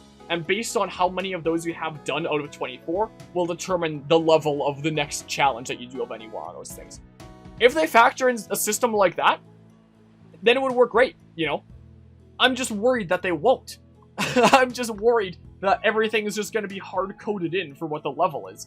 And if you commit all the way to one storyline and then do the others, that you're going to be, you know, horrendously over-leveled. And then just get really bored with the other ones because it's not going to be, like, any challenge at all. And that's something that Pokemon has already struggled with as is providing enough challenge for players who want a challenge, you know? Especially considering there hasn't been difficulty mode since Black, White 2. And one of the ways that I find this, a very large potential concern as well is thinking back to my Pokemon Brilliant Diamond Shining Pearl playthrough, where, you know, Pokemon Diamond and Pearl and BDSP, those are linear games. You know, you do all the gyms in a very specific order, you get to the end. But one of the reasons why we very much like playing open world games is because we don't like being told no. We like being able to have the freedom to do things and be able to, you know, challenge ourselves if we want. The most fun I had in the entire Brilliant Diamond Shining Pearl playthrough was when we sequence broke to Sunny Shore City early. And we got that badge, not as the last badge, but one, like, you know, several badges earlier was a thing. Because then I was actually challenging something that was, you know, a bit higher level than I was, and challenging myself a bit more. And I was like, wow, this is something really cool. I'm doing things in an unintended way. And, you know, actually experiencing a challenge here, this is fun. So, the most fun that I had in the entire BDSP playthrough was when I treated the game, the linear game, like it was an open world game. When I just used glitches to achieve that in an unintended way there. But the consequence that it had was that when I eventually went and got the gym badges that I was missing that I had to go get in order to complete the game, was that those gym badges were just extra trivial. The gyms were already pretty trivially easy up to that point, but they became extra so now that I had done like a whole section of the world that was only supposed to come later. So because, you know, there wasn't level scaling there, because why would there be? I glitched to Sunny Shore. But because of the absence of level scaling, it meant that while I had a lot of fun by doing Sunny Shore early, the most fun in the whole playthrough, it meant that the rest of the playthrough, the stuff that I skipped and went back to do later, became more miserable as a consequence. Like, my fun value was ruined there as a consequence, and it became more boring. Honestly, I'm still glad that I did it, though, because, you know, skipping to Sunny Shore was, you know, pretty fun, and I would have just been, you know, relatively miserable going through it in order and just breezing through. I'd rather take, like, one section of big challenge and then breeze through the others than, like, breeze through all three, I guess. But, you know, you probably get what I mean. So I'm worried that there will be something like that for Scarlet and Violet, where you commit to the thing that you want to do, that you have the most fun doing, that challenges you, but then it's going to hurt your gameplay experience in other areas. That's what I'm scared about here. And hello, Taylor Twunk. There isn't going to be any level scaling. Like, I'm honestly tempted in the Scarlet and Violet playthrough to handle the way that we do progression in a way like that, where we commit all the way to the end of one story, like, from the get-go, and then try the others. Just to, you know, illustrate what I mean by, you know, this causing a risk of, like, diminishing fun factor, you know, if that makes sense. That's my biggest worry here. I am honestly glad that they are trying an open world format. Again, I don't think that Pokemon is the kind of thing that naturally translates to an open world format, considering the gameplay of Pokemon is a naturally linear experience. But after Pokemon has been, you know, so similar for so long, I'm honestly glad to see it go in open world, just to experience something different and new, and try something, you know, a little bit more unique compared to the other titles here. But, you know, so basically the reason that I'm saying that I'm looking forward to that is the novelty of trying something new, and not necessarily that it's an inherently better system. I'm still probably gonna prefer it just because it's something different than I'm used to. But, you know, I feel like it might have these negative consequences by taking a naturally linear gameplay system and applying it to open world, without factoring in countermeasures for this, like level scaling, that would negate these factors, you know. That's one of the things I wanted to express. So, that was one of the big things I wanted to talk about before the games came out, is talk a bit about that, and then see how it turns out in the actual game, and we'll see if these worries are, what's the word? I can't words today. These worries come to fruition? No, that's not the word. You know what I mean. If these worries are justified, that's probably the word there. Let's just see here. That what it did to the legendaries? Okay. Like, yes, it ruined my experience for the legendaries in BDSP. But that wasn't, you know, a consequence of me treating it like an open world game. That was the consequence of the game bugging out. You know, that's unrelated, is the case. Yeah, it very much feels that way. It very much feels like that, especially with them, you know, pumping out games at the pace that they are on the Switch, along with each game being, you know, different. One of the things that I talk about in the Chapter 1 of the Scarlet Violet essay is, you know, just the difference in previous games pumping them out at, you know, an annual speed compared to nowadays. Where it's like, in the past, each generation of games would use the same engine as each other. Like, Diamond, Pearl, Platinum, Heart Gold, Soul Silver, all gonna be the same base, essentially. X and Y and Omega Ruby Alpha Sapphire, all the same base, you know, stuff like that. That saves on workload. Releasing third enhanced versions like Platinum, like Emerald, like Ultra Sun, Ultra Moon. Essentially re-releasing the same game but better, like Persona 5 Royal, for example, is also gonna save on workload. And there's one other factor that's escaping me right now, but essentially all these things that would come together to, you know, make an easier workload aren't present on the Switch anymore. Each game is entirely different, rather than, you know, using the same base and kind of reskinning, like, you know, previous games. They're getting out games faster than ever before, and they're not releasing third enhanced versions. And I don't mind the absence of third enhanced versions, don't get me wrong. I'm just saying, by maintaining the exact same release schedule, without third enhanced versions, when you're doing the same with third enhanced versions, it's going to create higher workload. Oh, and the hardware being you know, crazier hardware. That was the last point. It being like a full-on home console rather than purely handheld. All these things mean that there's going to be a higher workload, and yet we see the games coming out faster than ever before, when you'd think that this would be the time that's more important than ever before to take more time between game releases. No, the pace is faster than it's ever been, considering this is 3 main game releases in the span of 1 year, or 364 days to be precise, from the release of BDSP to a Scarlet and Violet, since Legends is in the middle there too. Which is crazy to think, like, what kind of game company would release 3 mainline titles in the span of 1 year? Like, I've straight never really heard about that before. So, you know, there's that. But yeah, the thing is, they aren't completely incompetent, but they have to show these games each year, and it's been showing. Yeah, that's really what it is. Like, Game Freak can, you know, put together a game with the quality behind it. It's just, you know, when they're confined to pumping them out so fast, it's going to show, you know, is what it is. I'm sure if they were given proper time to make it, that, you know, it could, you know, turn out a whole lot better. My honest prediction for Pokémon Scarlet and Violet is it's gonna be fun but unpolished. That's what I honestly feel like. Like, I don't think it's gonna be an inherently bad game by any means. It's just gonna be like, wow, that could have really used some more time baking in the oven, is what I honestly feel. That's my current prediction right now. You know, that's what I'm, honestly feeling here. We'll see how I feel by the time that we get to the, end of the game there. Oh, one other side thing that I'm just now remembering, from looking at the legendary there. This is a small note, so I'll just shoehorn it in here. But the animations that why'd it pause? Oh, it was just, I don't know, it's just being weird. Come on! Where was that shot of freaking flying? I thought it was around the beginning. I didn't skip to a different video, did I? Whatever, just, well, sure, let's just say it with this here. This is a very small note, but when it comes to the animations for Koraidon and Miraidon, I forget which is which, both the legendaries that you ride anyway, during the bits of gameplay that we've seen, where it's like you're controlling them and driving around and stuff, and you're doing things like turning their head and moving like that, it's alright enough, it gets the job done. But when I think of things like ideal turning animations, I'll think of things like Astral Chain, where, you know, in Pokemon, if your character's turning, they're just gonna, you know, kind of spin in the spot and then start moving forward. And, you know, it's something very basic for the legendaries, where it's just like head turns and you kind of start going that way. It's not, you know, all that crazy. Whereas in Astral Chain, if your character's standing one way and you turn the stick the other way, they'll like actually step, like crossing their legs to slowly turn that way. Like the detail on it is unreal. So it made me kind of wish that something that would be such a staple that you'd be using so often, like the legendary riding, would have animations that feel like they flow a lot more and feel like natural movement, rather than the...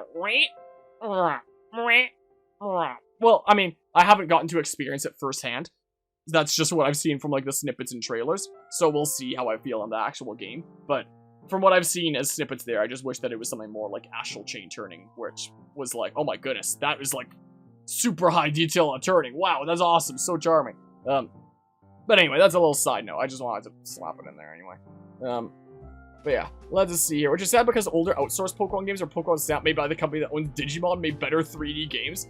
Yeah, I mean, I think Pokemon has a lot of potential in the hands of other developers that could be passionate about, you know, what they're making and the opportunities to make something under that IP. Like, we were recently discussing this when streaming Mario plus Rabbids, for example, where, you know, Ubisoft got the opportunity to work on a Mario game, and, you know, Ubisoft, their games a lot of the time, I feel like Ubisoft games are the definition of mid a lot of the time.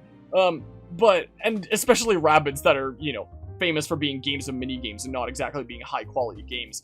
But when Ubisoft got the chance to work on a Mario title, they were like, oh my goodness, we actually need to get our crap together and make, like, the best game that we can, because this might be the only chance we ever get to work on a Mario game, you know? Like, this is an unreal opportunity. So they did, and they made Kingdom Battle, and the game actually slapped when everyone expected it to be bad, and now Sparks of Hope is out, and Sparks of Hope is fantastic.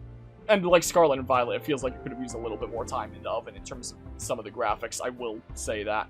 But overall, for the most part, I've been loving Sparks of Hope, and it really goes to show how, you know, in the hands of some developers that wouldn't normally have the chance to work on this IP, you're going to be able to see passion shine through, because they're like, oh my goodness, we got the chance to work on this incredibly famous IP. It'd be really cool to see Pokemon do that. And they have, you know, given one of their mainline games to another studio before, being Brilliant Diamond Shining Pearl, but they gave it to Ilka, which is a company that had never actually made a full-on video game of their own before, and was probably just like the cheapest option in that regard, since they're an outsourcing company that helps with video games, but had never actually made a full video game before. So I guess the Pokemon company was just like, let's just give it to Ilka. They can, they'll do it for us cheap, and it's Pokemon, it'll sell like crazy anyway. It sold like 15 million copies or something like that. I think it was 14.66. The last I checked the actual statistics. So, you know, there was that. So it would be really cool to see mainline Pokemon games go into the hands of actual other developers that do have serious experience, and not just, you know, whatever the cheapest option is, like we saw with Ilka, you know. So there's that. And back then there were countless spin-offs as they actually let other developers throw their own ideas into the Pokemon formula with spin-offs like Mystery Dungeon and Conquest. Conquest is so good. I will play Conquest on this channel one day. It might not be for a while, but one day I will play Pokemon Conquest on this channel. I love Pokemon Conquest. And a little political stuff on a tangent. The YouTuber Tamahara recently put out a video titled Pokemon Coliseum is the worst Pokemon game that you never played. And there were certainly valid arguments in support of the claim that you expect that games like Scarlet and Violet will feel much less memorable and less unique by comparison. Probably, considering that modern Pokemon games aren't really meant to be savored. They're just meant to be consumed and then forgotten about as you move on to the next game. It's what we saw with Legends when it was only out for 1 month before Scarlet and Violet got announced. They released Legends Arceus, and then 1 month later it was like, forget about that, Legends is old news, look at this, Generation 9! So, yeah.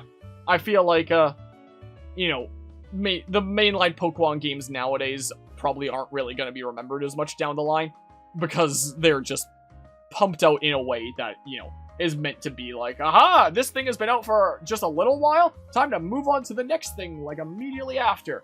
They're just meant to be consumed. They're not meant to be savored, enjoyed, really delved into for a long period of time, like games that have, you know, long spaces between releases. They're just simply meant to be consumed. That's what it is. But But yeah, I wish they had just scrapped BDSP and put everything into Legends. These were completely different teams, though, as a thing. So it's not like that would have accumulated any additional staff to work on Legends, because BDSP was Ilka and Legends was Game Freak. So these are different studios working on it. So, I mean, I guess you could say that it would have been more money into Legends from that perspective. Like, if we're just talking about, like, you know, purely what it's actually costing a Pokemon company. But, you know, I don't know how much difference it's going to make on the timeline that they're on. Maybe if they hired more staff, but I think they'd be kind of reluctant to do that as well. Because, you know, it's Pokemon. It'll sell well anyway. I feel like Scarlet and Violet is going to be the most solid 5 out of 10 game. Yeah, it might well be. We shall see. You'll be hopeful and shoot for a 6. At least it'll be something different. We can at least, you know, say that. Anyone remember the Pokemon Tekken Fighter thing? What, Pokken Tournament? It's actually such a good game. It was actually looked good, made Pokemon feel unique and like actual creatures with personalities. That was another Bandai Namco game, actually. I streamed a little bit of it during Fragapalooza. Actually, the most of it that I played at Fragapalooza was off camera. My co-commentator and I, he likes playing fighting games. I don't play as many fighting games, but I'm familiar with Pokken Tournament. So, you know, I was better than him at Pokken Tournament because he'd never played it before. But not by a whole lot, just because he was really experienced at fighting games. And I played a bunch of characters that I wouldn't normally play. I played some of the spammy ones like Braixen and Chandelure, and would just like spam at him sometimes. And he kept on telling me not to switch characters. He wanted to learn how to get around it. And at Fragapalooza this past August, we wound up playing Pokken Tournament until 8 in the morning. He was planning on leaving the venue and going and sleeping somewhere else, but then we played Pokken Tournament until 8 in the morning, and he just got so in the zone trying to beat me. It was so funny. Anyway, Pokken Tournament's a pretty good game. Here's the thing there. Hello, Eagle. How are you doing today? Hey, look! It's that very nerd that I've given the task of creating Chapter 1 of the Pokemon Scarlet and Violet essay. And maybe some other chapters down the line. We'll see how things work out, but I've given the assets for the Chapter 1 at least. The everything that isn't the game itself, essentially, chapter. The thing that can exist at this point and have production done on it. Everything else is going to have to wait until I beat the game, basically. You know, so there's that. Ilka's making the upcoming One Piece RPG. Is it now? Interesting. Textures are so bad in Scarlet and Violet, like you don't understand why they look like that. What's weird is that some of them look bad, but some of them actually look like pretty good in some areas. So it's weird to see like really bad textures next to really good ones in some cases. It's strange. You're excited for a One Piece RPG? Then you saw Ilka was making it. I mean, I'm sure that Ilka was very confined to what they were supposed to do with like BDSP. I'm not sure how indicative BDSP was of their abilities. I mean, maybe with some of the glitches and stuff, but I don't know. I mean, would it even be the case? Because they were probably just told to copy-paste the code from the original Diamond and Pearl. Like, that's the reason that modders were able to get deep into Pokemon BDSP so fast, is because it basically just uses the same code as Diamond and Pearl, so everyone already knew how it worked. And there are actually some pretty interesting ROM hacks that are in development for BDSP because of that. I was seeing on YouTube recently, someone actually got like a working Getsis battle with Black and White Q-Rum and BDSP recently, which actually looked really cool, not gonna lie. But yeah, there's that. Wanna play Pokemon Gardevoir properly? Oh, one of those kinds of people. I see. No, just kidding. Yeah, I don't think that Ilka's necessarily a blame for you know, for the state of BDSP. I think it's a lot of factors, you know. But yeah, seeing what you like to call the marvelization of Pokemon in action, where they just throw shit endlessly because it makes money no matter what, and they can just get away with crapping up products nonstop. Yeah, that's kind of what it is. And, you know, they will introduce some new things sometimes so that they can market it as such and, you know, get people wanting to try the new thing. Like, that's the whole thing about that I was talking about earlier with, like, the open world craze, where it's like, I don't know why everyone and their mother nowadays is like, aha, open world is, like, the only way to do games nowadays. If you're making a linear game, your game inherently sucks when, you know, both have their advantages and disadvantages. So Pokemon, a naturally linear game, is like, aha, we're open world now, isn't that cool? Even though it doesn't seem like they're doing anything to, you know, account for the changes you'd have to make in gameplay, like level scaling, to make it properly work in open world, and that's what I'm really scared about here, you know? So there's that. There. But yeah. I mean, part of the issue is that they outsourced the game to a company that had never made a game before. That's definitely one of the issues. Others is probably not giving them a whole lot of time and being, you know, very strict about, like, make this specific thing, you know? Most likely. You know how much direction they were given with how much a stranglehold Game Freak out on them, or the Pokemon Company, or Nintendo. Who knows who's, you know, the head honcho in charge here. I don't know. Carnivore is your daughter, a simple baby to you? Alrighty then. So basically, the outsourced to a company that never made a game before and gave them a ton of restrictions, creating a surefire recipe for a dud of a game. Yeah. It was, yeah. Suspect that Game Freak will, with Scarlet and Violet, actually live up to its typical standards in terms of quality of video game competitive content. That's what VGC stands for, right? Puts you in the awkward position of needing to choose between missing out on competitive battling and forcing yourself through an unpleasant-looking map and disappointing single-player campaign. If it is like that. I've heard good things about the story so far. Apparently the story's pretty good. We'll see. This obsession with open worlds, like the second wave of it. First one was post-Far Cry. Gosh dang it! I can't even say it! My goodness gracious. Is my mind like just turned off to non-Mario plus Rabbids Ubisoft stuff right now? What the heck is going on? This current wave that we're in is the post-Breath of the Wild one, yeah. It's probably fair there. There have been some other games that, you know, have kind of continued the current train along, like Elden Ring, I would argue, is another big one, but it probably just continued the current train of going for open world stuff that Breath of the Wild started. You know, just kind of keeps the hype train going.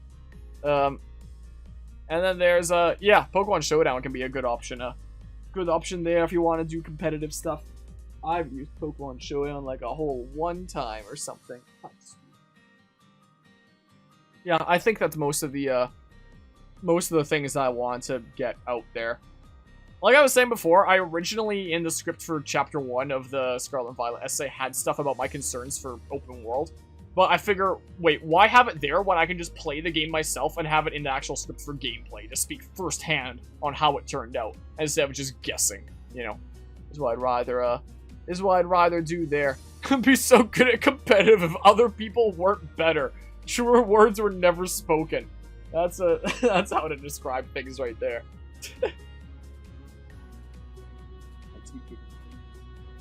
So yeah, there's that. Chapter 1, the thing will be worked on eventually. Yeah, I'm probably not gonna have Scarlet and Violet beat before the end of the year anyway.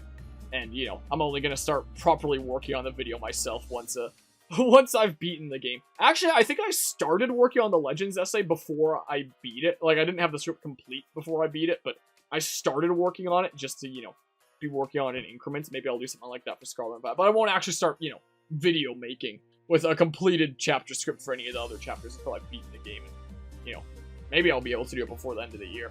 Especially considering, you know, winter break or something like that. I can maybe pull it off, but we'll see. I don't know. But it'll be some time. My big Pokemon video essays usually take me like 2 months to make anyway. If I'm rushing it, you know, is the case. I guess the only open world game recently come out that's good though. That's another problem. Well, everyone's using it as like examples, you know, good open world games coming out is like, aha, this is the way to go and linear is inherently bad. Or something. Scarlet, how did this happen? What? How what?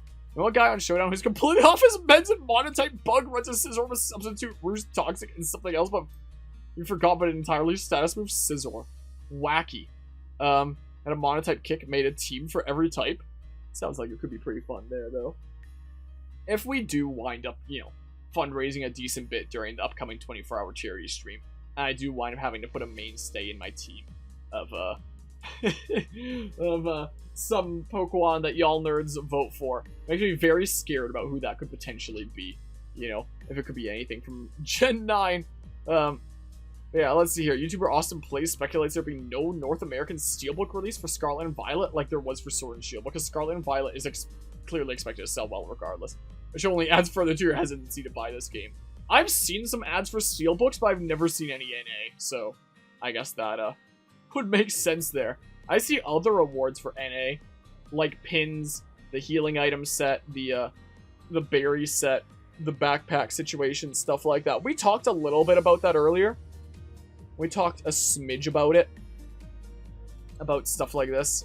Like, there's the pins. I pre-ordered from a GameStop, so I guess I'm getting pins, is the case.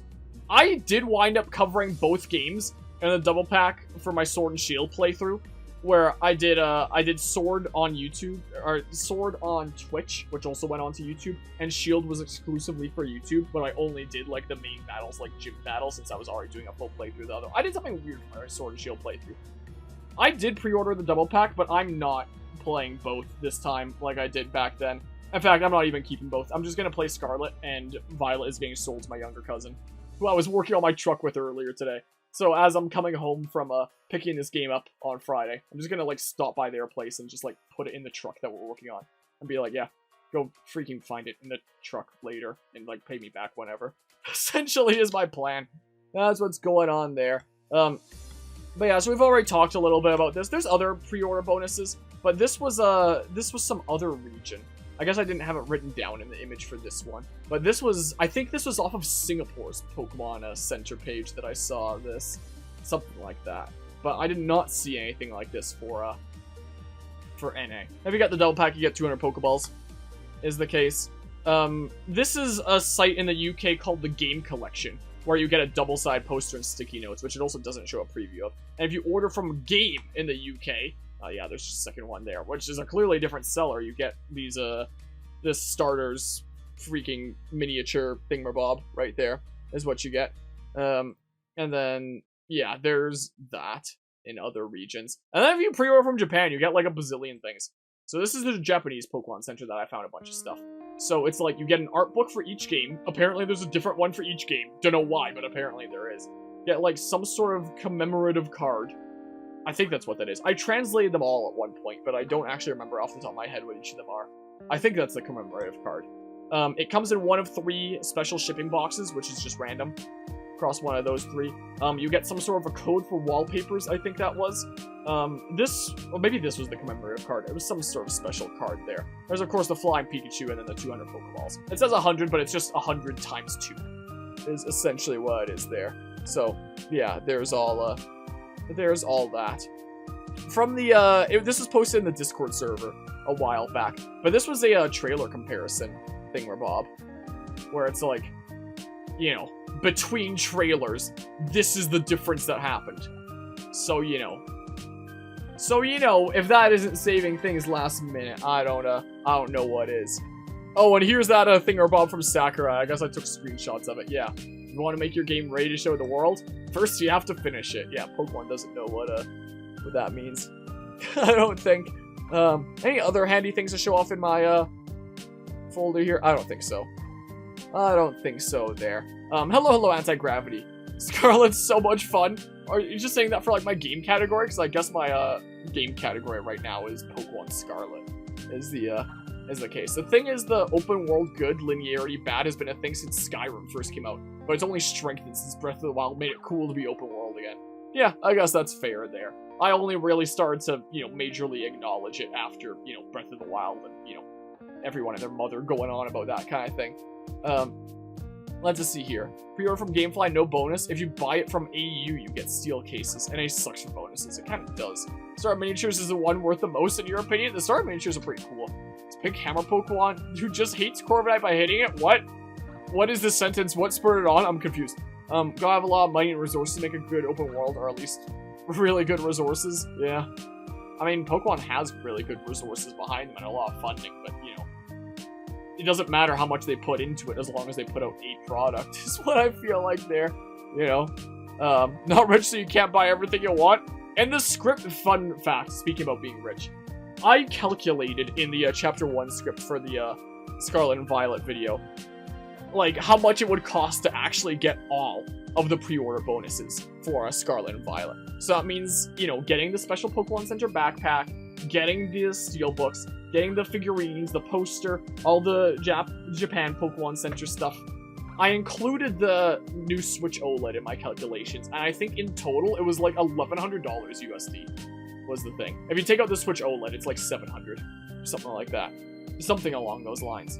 But you have to pay the better part of $1,000 USD if you want, like, all the special things coming out for the game before release. Which is really wacky, considering for most Nintendo games, well, not most Nintendo games, but most Nintendo games that would have a bunch of goodies at launch, I should say, they would just release with, like, a special edition that would be 1.5 times the cost of the game, and have, like, a whole bunch of goodies. I have a whole bunch of Nintendo special editions on my shelf there. Like, all the Xenoblade ones, I have a couple Fire Emblem ones, I have the one for Metroid Dread. Just, like, a whole box full of goodies, and those are usually the cost of, like, 1.5 times the game, what the game includes. So you basically pay, like, 50% extra on top for a box full of goodies. And then there's Pokemon where it's just like, yeah, pay us double to get the same game twice, and we'll give you 200 Pokeballs. Or something else, depending on your region. Like a steelbook if you're in one region, a backpack if you're in NA and pre-order off the Pokemon Center site. You know, depending on your region, you could get, like, posters or the figurine stuff, but if you want everything, you need to order the double pack and some individual ones multiple times over, and you need to spend, like, $700 or something. It's ridiculous. Like, it's very much geared for you to not get all the fun things, when it would have been really easy had there been, like, some special edition, like most other Nintendo things, but nope. Here's, you know, a lot more cost for a lot less stuff with the weird double pack situation, you know, so there's that, you know. New Kirby outshines Pokemon 100%. I can agree there. Yeah, let's see here. Can't wait to see how Fuecoco evolves. Leveling him right now. How what? One of the ones with one of the early leaked copies of the game. We wouldn't be doing that around here. We wouldn't be doing that. Not as a content creator. Dragon Quest XI was going to be open world in early development, but they changed it because they weren't feeling the vibe. So not every company chases the open world trend. Yeah, that's good there. Like, both, as I said earlier, both open world and linearity have their merits. There's, you know, positives and negatives to both formats. One isn't inherently good while the other's bad. They're just, you know, both different styles, you know, is the case. Though to be fair, I'm pretty sure Dragon Quest XI and Breath of the Wild were in development at the same time. So it wasn't really trend chasing more as it was the devs actually trying to make the best game they possibly could. What did I just start choking on? What the heck? It's weird. But yeah, let's see here. Which people really be winning all the time? Yeah, they get all the cool Pokemon things, you know? So there's that. Yeah. The, the cats never know how to stay on fours in Pokemon games, huh? Never really seems to be the case. I can adjust the Diddy cam down a little bit, is what I can do. Maybe take some of those packets out of the shot. Now you can still see them. Hopefully slowly absorbing moisture from my carpet after the hot water tank fiasco. I think Sprigatito's evolution's alrighty. I don't think it's, like, out of the park or anything like that. But I think it's pretty neato. I was actually brainstorming some names the other day. So apparently Sprigatito becomes, like, a little bit of a magician cat. So I was thinking, like, what are some magical characters in games that I've played and enjoyed? And, you know, I was thinking about some names from a whole bunch of different games. And I guess slight spoilers for a playthrough a week from now. No one's gonna care about this being spoiled, but I think the name that I'll give for my Sprigatito will be a reference to Paper Mario: The Thousand-Year Door with Vivian, for a reference to the companion from that game, who initially starts as one of the antagonists, but eventually starts helping you out with her dark ghostly powers and stuff. And I was like, okay, that's pretty fitting, and like a cool reference to one of, if not my favorite Mario RPG. Right there, that I hope to start a playthrough of sometime next year. Can't wait to play Thousand-Year Door. Such a good game. Anyway. There's that. You're a Team Duck till you saw the final Evo design? Oh, noes. Man, you're on Team Duck Magic Goat. Yeah.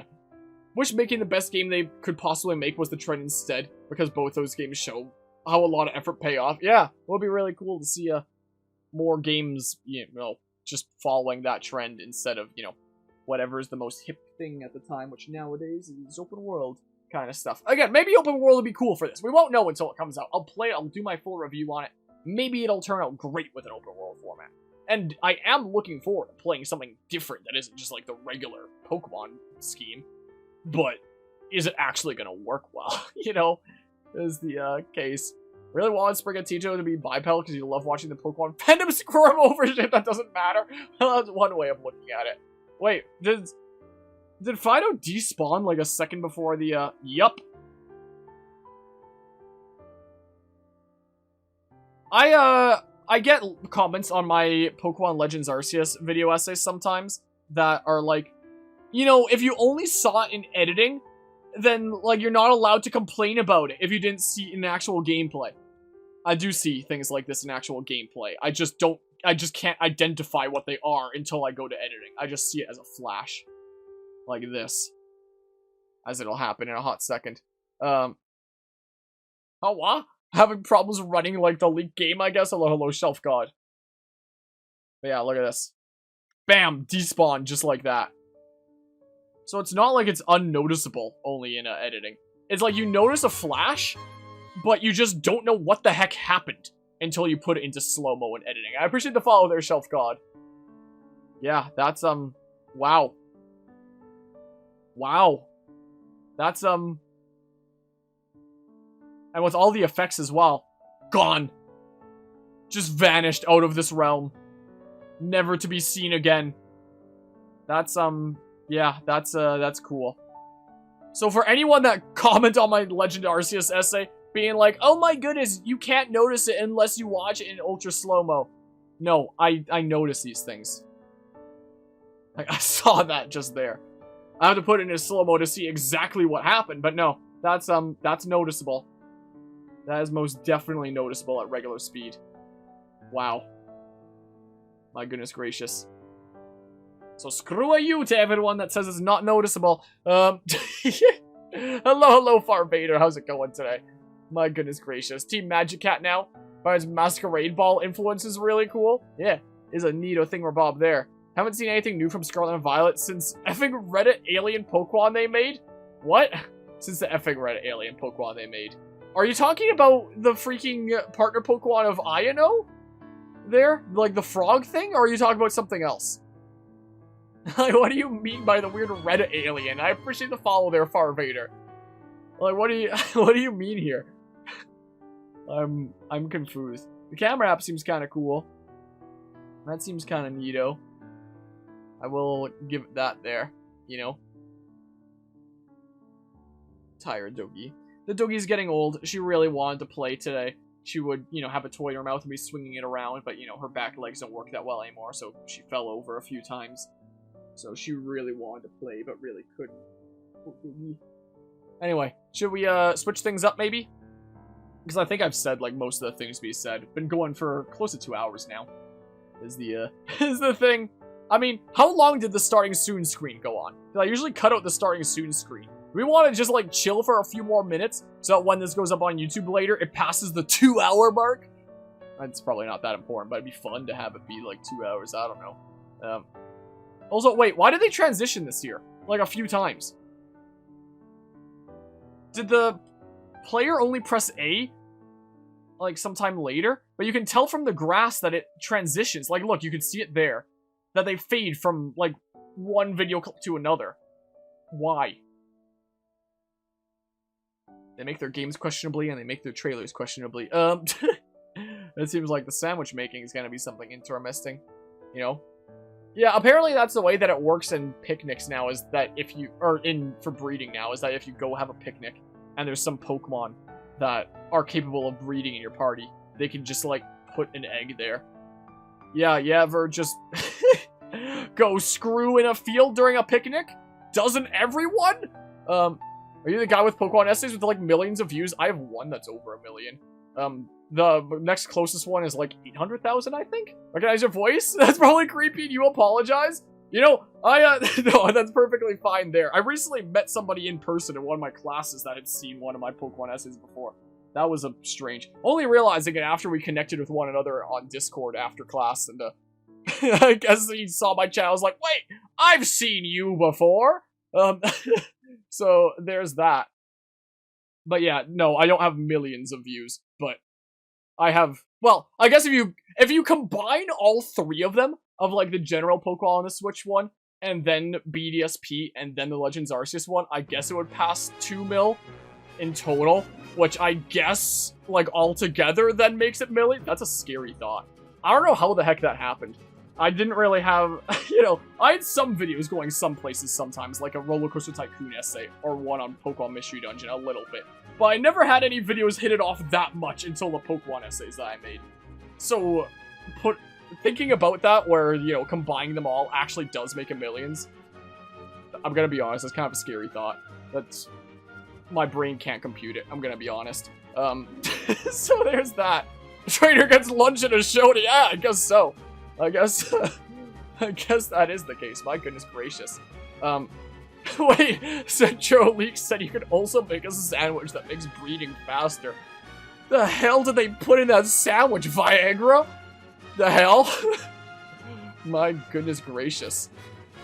Wow, that's certainly something. Anyway, yeah.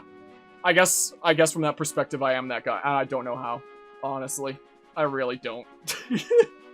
But yeah, we're gonna have a playthrough of Scarlet and Violet coming up here just next week. Oh yeah, also, because because the 24-hour charity stream got delayed from this weekend to next weekend after the whole hot water tank fiasco, that means that the 24-hour charity stream is actually going to be after the release of Pokemon Scarlet and Violet rather than before, like it was originally going to be. So we might actually do some Scarlet and Violet during the charity event, is what we might do, maybe towards the tail end. Which means I've rearranged the schedule for it a little bit, but, you know, whatever, it'll be fun. The other short games that we'd otherwise do, like Metroid Prime Hunters or Firewatch, we can always do later if that's what it comes to. We'll see. We'll see.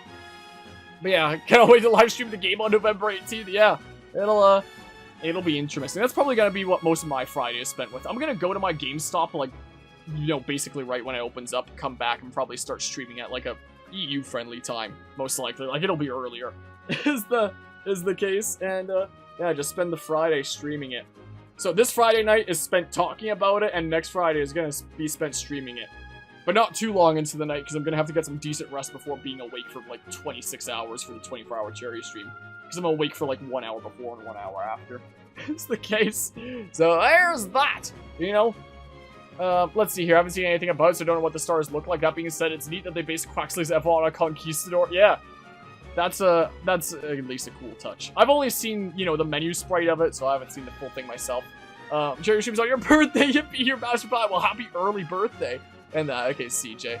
Wouldn't have seen anything about Scarlet and Violet since the Reddit Pokemon Gimmighoul was announced. So that's what the, what you're saying is like the Reddit alien was Gimmighoul, which, yeah, I can see it, I guess. Why'd the quality just tank as we're watching it on repeat?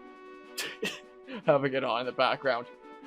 Yeah, I think we've probably passed the 2-hour mark here. We can probably switch to a different video game and just do, like, some mad chillin'. Is what we can probably do here. Maybe some Mario plus Rabbids. You know, an actual good example of another company getting a beloved IP and really going places with it.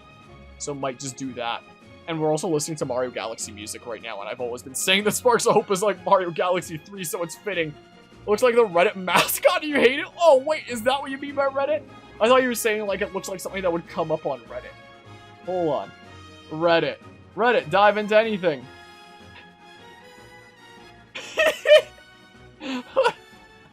Wait. Hold on a hot second. Whoa, wait here. I just thought you meant that it looked like something that would be posted on Reddit, not that it looked like the Reddit mascot. What? Wow. Okay. Why is the first thing on Reddit a not safe? I'm so confused. That's so funny though. Oh man. But yeah, I can't wait for Moist Critical playing Pokemon Scarlet and Moist Meteor. Yeah, like Critical is a really good example of a reviewer that just straight up gives you the facts. That isn't gonna, you know, give you any BS of like, this is what I expected it to be, so therefore it's a perfect game, you know, like a lot of big reviewers. Just straight up gives you, you know, what it is, essentially, you know. I like his reviews. But yeah, just a little guy. Yeah, it's gonna be a dead guy real soon. What, because you don't like him? My goodness gracious. Well, yeah, that's look how happy he is. This is freaking the Pokemon Company at the sales of Scarlet and Violet coming up here. Being like Scrooge McDuck in the pile of coins. Chest form, whoa. Alright, well, there's that. There's that. I think the only other thing that I have to mention about Scarlet and Violet, which, you know, I can't show it yet because it's not done yet, but I will say that there is a custom layout in the works that in some ways will expand on some ideas employed by like the Legends Arceus layout that we had, but will also be quite different and higher quality than both the Legends and the BDSP layouts that we had. We're gonna have a cooler layout for the Scarlet and Violet playthrough. I'm not gonna show it yet because it's not done yet, but there are test drafts already, and it's being done by a more talented artist than I. So I'll say that much. So that's something that's in the works here, is the case. So that's cool. I don't know if there's anything else to mention. I think we're done. I think I've got out my final thoughts. We'll freaking play this game when it's out, and do the 24-hour charity stream shortly after. I'm trying to, like, my legs are cold. I'm trying to, like, adjust a blanket over my legs on top of my beanbag chair here, and it's, like, awkward, and I'll fold it up and stuff. We'll do the full playthrough. We'll see however long it takes. Once the playthrough's done, I'll get to work on the script for a video essay. I'll make a video essay. I like doing video essays on all kinds of things. You know, I don't, you know, exclusively do it on Pokemon stuff, obviously. Like, for anyone who hasn't seen it, there was recently a video essay on Live Alive, and which is arguably, in my opinion, probably the most important video essay I've ever made in terms of, like, its real-life importance, interestingly enough. But, you know, I'll still, you know, make Pokemon ones for, you know, each new game that comes out, since it's something that people apparently really like to see. But I'll also keep it as, like, a mix of, you know, doing stuff that I, think is, like, really cool and neato, like that Live Alive one and, that thing. So, there are some other video essays that are also in the works. Like, I've been working on a script for Xenoblade Chronicles 3. It'll probably only come out once, the DLC for that game is out, because it's gonna take me so long anyway. I'm committing to the Scarlet and Violet one first is the plan. But there will be one on Xenoblade 3 down the line. I plan on getting one out on the Assassin's Creed series that I actually recorded a lot of scenes for while I was in Italy.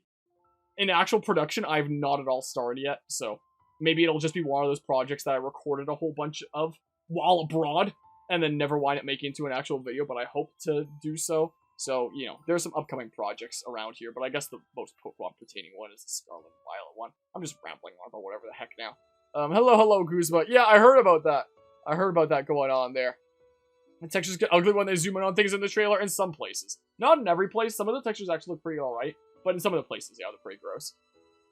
Is the case. Basing a Pokemon off a traditional Mimic is a cool idea, but looks too much like the Reddit mascot for you to like it. Wow. Yeah. Fair enough there, I guess. Fair enough on that front. It's probably just like I'm trying to sleep, leave me alone. Alright, yeah, I think that's everything to say. I don't know what I was going on about when it comes to talk about video essays there. I think it was just me trying to say that, like, there is gonna be a video essay coming up for this game eventually, but, you know, I'll be working on plenty of other video essay projects as well. Is the case. University's pretty busy lately, so we'll see how much time I have. Which is why some of the workload is going to Eagle there. Is the case. Help take some of the workload off my shoulders. So, that'll be, you know, fun fact, the Live Alive essay was actually edited by Eagle. I did some snippets, but it was mostly Eagle. That was the case. I think we might just switch things up to some Mario plus Rabbids now. That's what I might just do. Do another company-made Mario game that is actually really cool, in my opinion. Do a snippet more of that. So yeah, this is the last Pokemon stuff that's gonna be on this channel before the release of Scarlet and Violet, I guess. So, until Scarlet and Violet comes out, until then, we're changing things up. Goodbye!